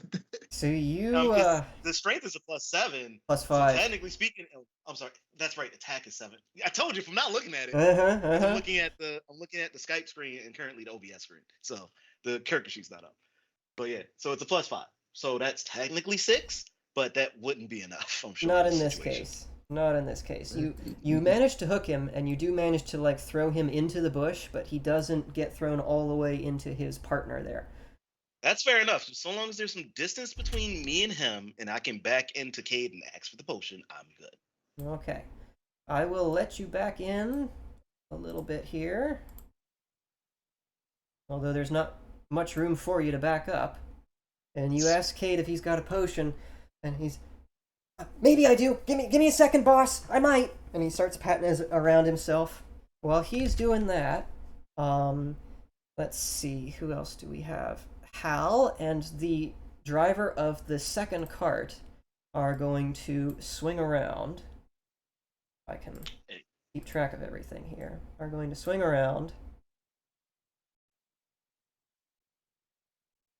and confront these guys. Yeah, he did the cute thing. He turned the thingies. If I was really special, I'd have turned them individually, so they'd still be facing the right way, but still flanking. Meh. Meh. Meh. Meh. And the guy you just threw is kind of like in a pile in the bush, and so isn't going to be easily able to defend himself against the soldiers, who are very quickly going to occupy his full attention. So that now just leaves you and the boss man. Unfortunately for you, Cade hasn't found a potion in his pocket yet. Damn it. So boss man's going to swing at you. Ooh. And that's going to be 23. That hits. I mean, I only got an AC of 17 here. Yep, yep. And he's got a scimitar, so he is slashing at you. That one rolled off the table. There we go. And that is 5 damage, slashing damage Jesus. to you. Ouch. Yeah, I am down to 3 points of health now. Mm-hmm. And it is now your move. So, first, I'm going to turn to Cade. Please tell me you have a potion on hand. And he's frantic. I think I left it at the barracks. I'm sorry. Well, shit. Here goes nothing. And I am going to literally go for headshot on this guy with my axe. All right. It's all or nothing on this at this point.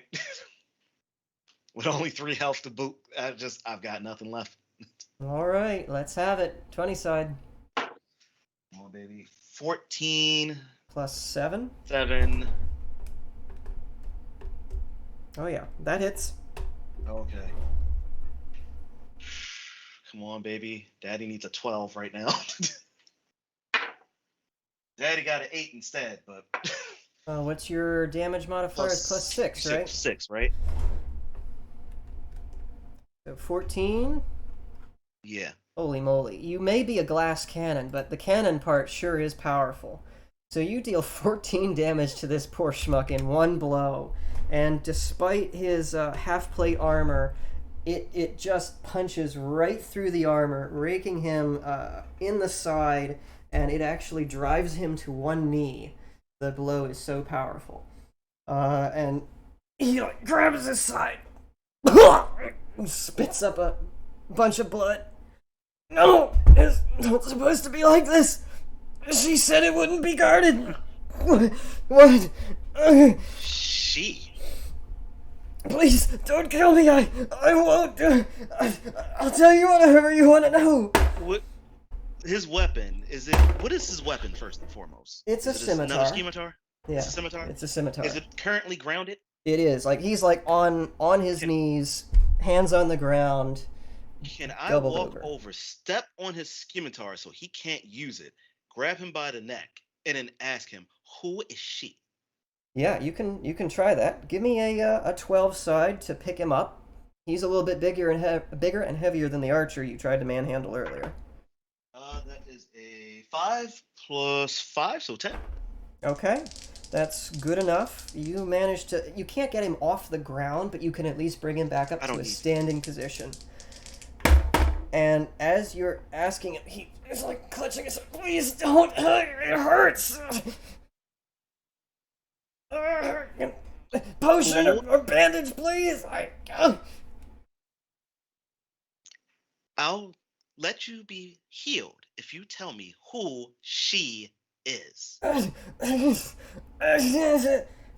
as he's about to tell you who she is, a spear suddenly sprouts through his chest.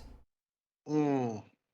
And as you look over your shoulder, you see, what's his name? Delrin.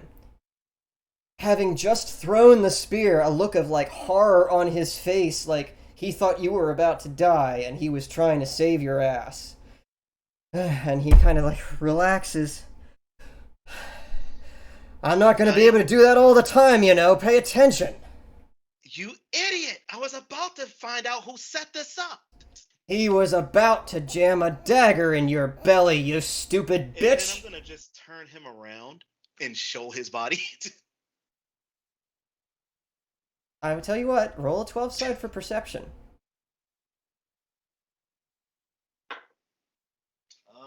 That would be a 6. You look down at him as you like hold him out for Delrin to see, and you notice that in the hand that is not desperately clutching his side trying to hold his organs in, he had pulled his dagger. Although it very quickly falls out of his hand as you turn him around to show Delrin.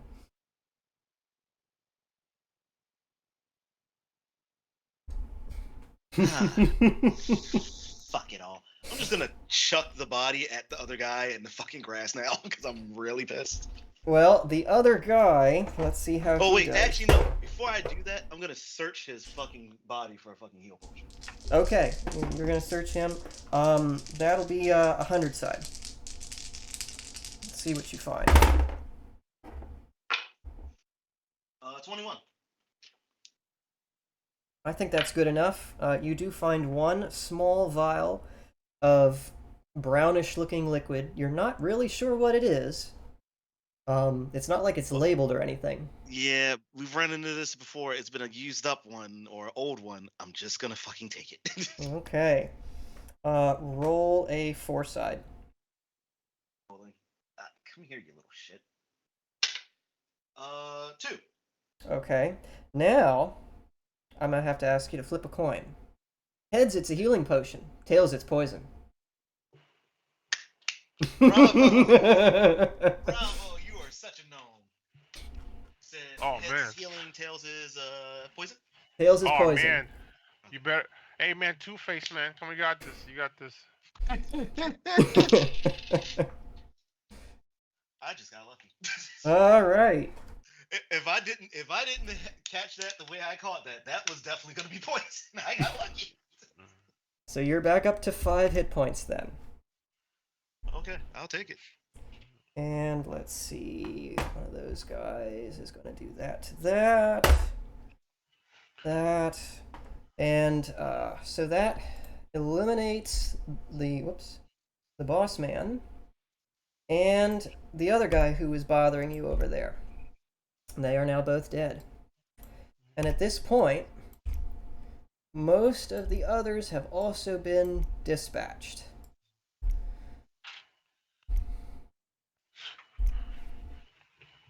I just have one more Yay, little for thing once to do. I got to kill a bandit boss without him doing a wrestling move to me. Let's go. Actually, Burke's gonna go over there, I think. These 3 guys are gonna gang up on this last fella over here. The battle is effectively won at this point. Kill them all, because kill them all. Yeah, kill them all by kill them all. Yeah. What are you doing in the interim, now that you've healed up a little bit? So first I'm going to take this guy's fucking head. And then I'm going to walk my way over to this last guy. Oh, all the way over here? Yes. I'm gonna tell you straight up, by the time you get there, he's gonna be dead. I still want to just... Alright. You, I just want him to see it as his last moments. I just do. You behead the boss man and quickly dash over this way, hoping that the last guy will see it. Unfortunately, by the time you get there, he's already cooked. He doesn't get to see it. But you do have a prisoner. That is true. So, hey Burke. You Want meet something up- for your mantle? What's that? Hey Burke, you want something for your mantle? And I'll present the head. Burke turns to you, and he doesn't immediately know that that was like the leader. He just thinks that you brought him a bandit head, and he's just kind of like, yeah, good job. There's plenty of those to go around. Oh no, this one's the lead. Is he now?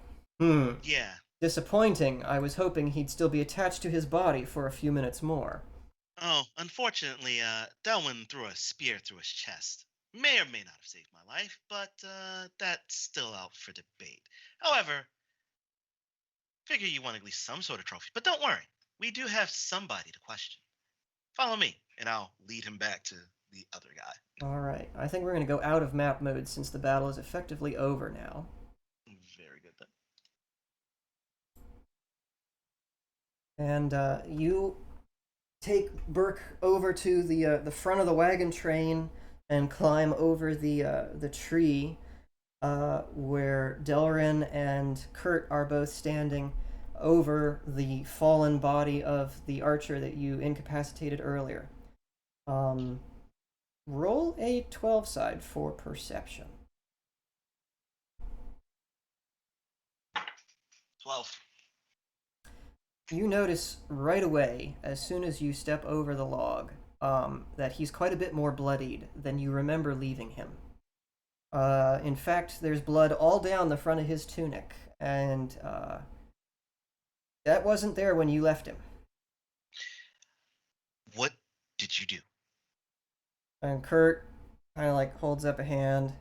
I know you wanted to keep this one alive. Unfortunately, when we were in the process of trying to tie him up, he pulled a knife on us, and in the struggle, the fool impaled himself.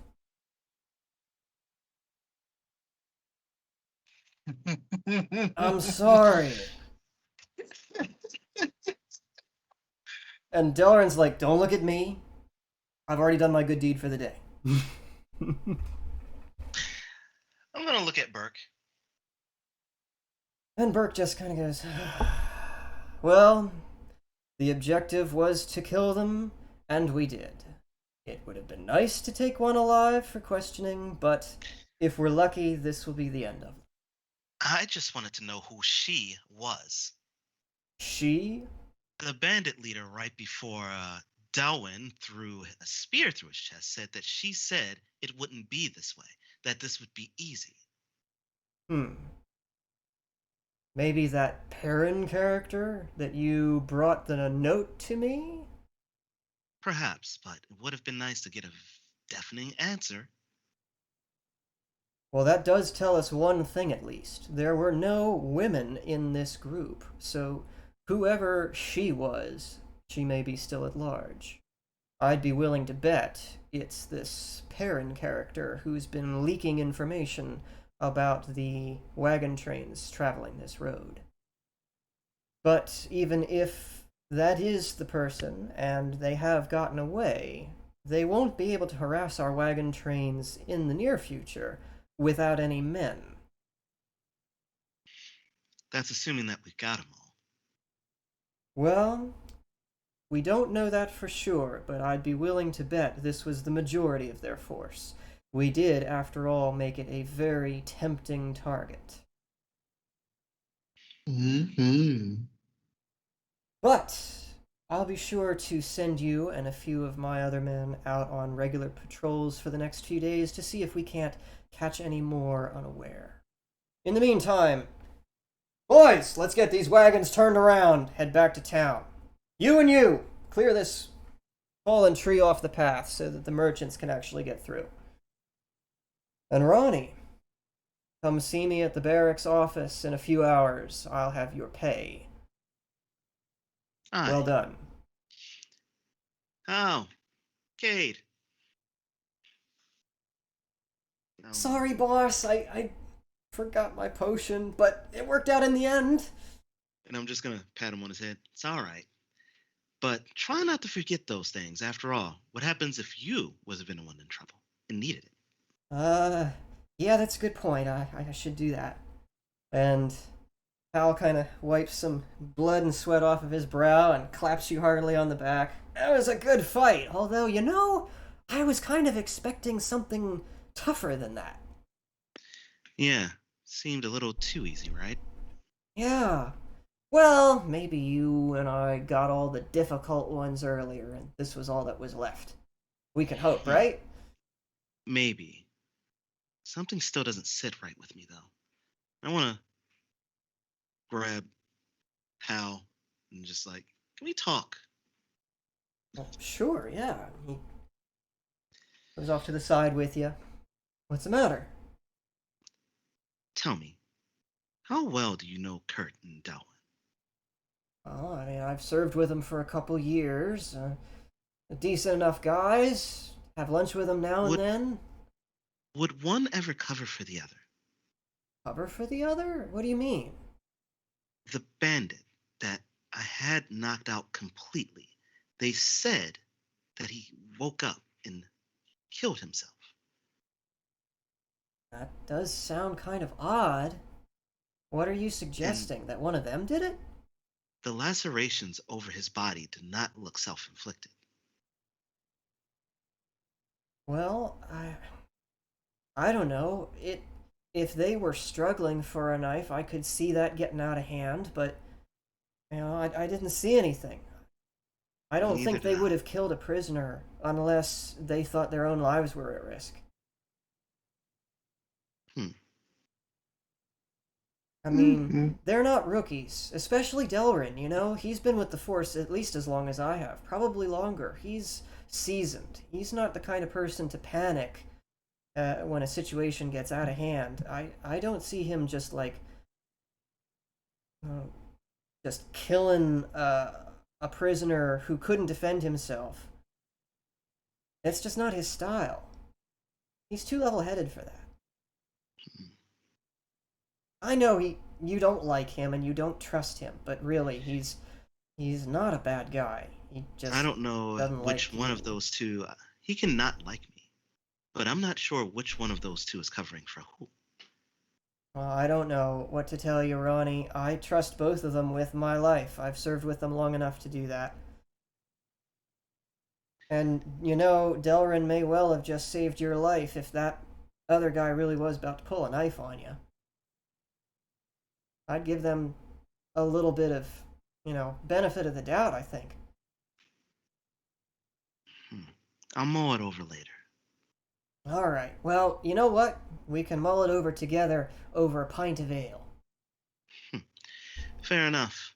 Pretty sure Uncle Auric's probably thirsty enough by now too. Uncle Eric. Oh, your uncle, the blacksmith. What gave us all these weapons? Uh-huh. Yeah, I'd like to meet him. That would be kind of cool. I'm sure he's gonna like you. All right. And so you guys. Okay. Come on, catch up. All right. You guys put your backs into getting the wagons turned around. A couple of the other soldiers make quick work of dragging the tree out of the road, and then you all start back to Lagash, and it's not even midday yet. And that, gentlemen, I believe, is where we will end for tonight. And tune in next time to see, will Noel and Stryker manage to defeat the other agents? Will the sea serpent return to devour them all? Find out on the next Fail PG! I didn't know what else to do. Oh, wait. Before we go offline, give me my experience points. Oh yeah, how everybody much needs you got? experience points. Are you leveling up? That is Oh, very okay. good. All right, so let's see. Noel and Stryker, you guys both get 50 XP apiece for dispatching the one assassin with style. Okay. Oh, style points. Style points, yes. Do I currently have 600 right now? You have 600, so that'll bring you to 650. And Stryker has 585. That'll bring you to 635. And then Ronnie. 1, 2, 3. 635. Jeez. 4. So that's 200. Actually, we call that 225. Because you Really? The boss is you only killed the worth boss. 25? Wait, you killed 4. Yeah. That's 50 apiece, right? Plus an additional 25 for the boss. So the boss was 75. If I'm remembering the number that you took out correctly, and I think I am. So 225 XP to you. The two archers, the The- other guy, The and one then guy the who was boss. in melee at the start that you Yep. decapitated right off the bat, and then the boss. The other guy, you threw him off to the side, but you didn't actually dispatch Oh yeah, him. that's Your true. buddies That's did. true. That's true. Okay, Yeah. you're right. I miscounted. All right, yeah, 4. So 4 that'll total put plus you at the boss. 555 total, sir. You're almost caught up to the other two. Almost. Almost. But not And close. you said level 3 is at 900. 900, that's correct. So you all are about 2/3 of the way there. Not bad. Give me another Give me another battle like that. Shit. All right. Well, ladies and gentlemen, that will wrap us up for the evening. As usual, if you liked what you saw, hit that button down below. If you didn't like it, the dislike's right next to it, but please do let us know what you didn't like so we can improve for the future. If you have other general recommendations, comments, or concerns, leave a comment down below and hit that subscribe button so you know when the next episode's coming out. We are Fail PG. This was an epic failure, and good night, everybody. Good night. But Now that's how you do a fucking outro. I didn't fail today. Trust me, you failed by not failing. You failed because we started when you were out of your share. You failed by not showing up. Ain't that like always though? Yeah, that's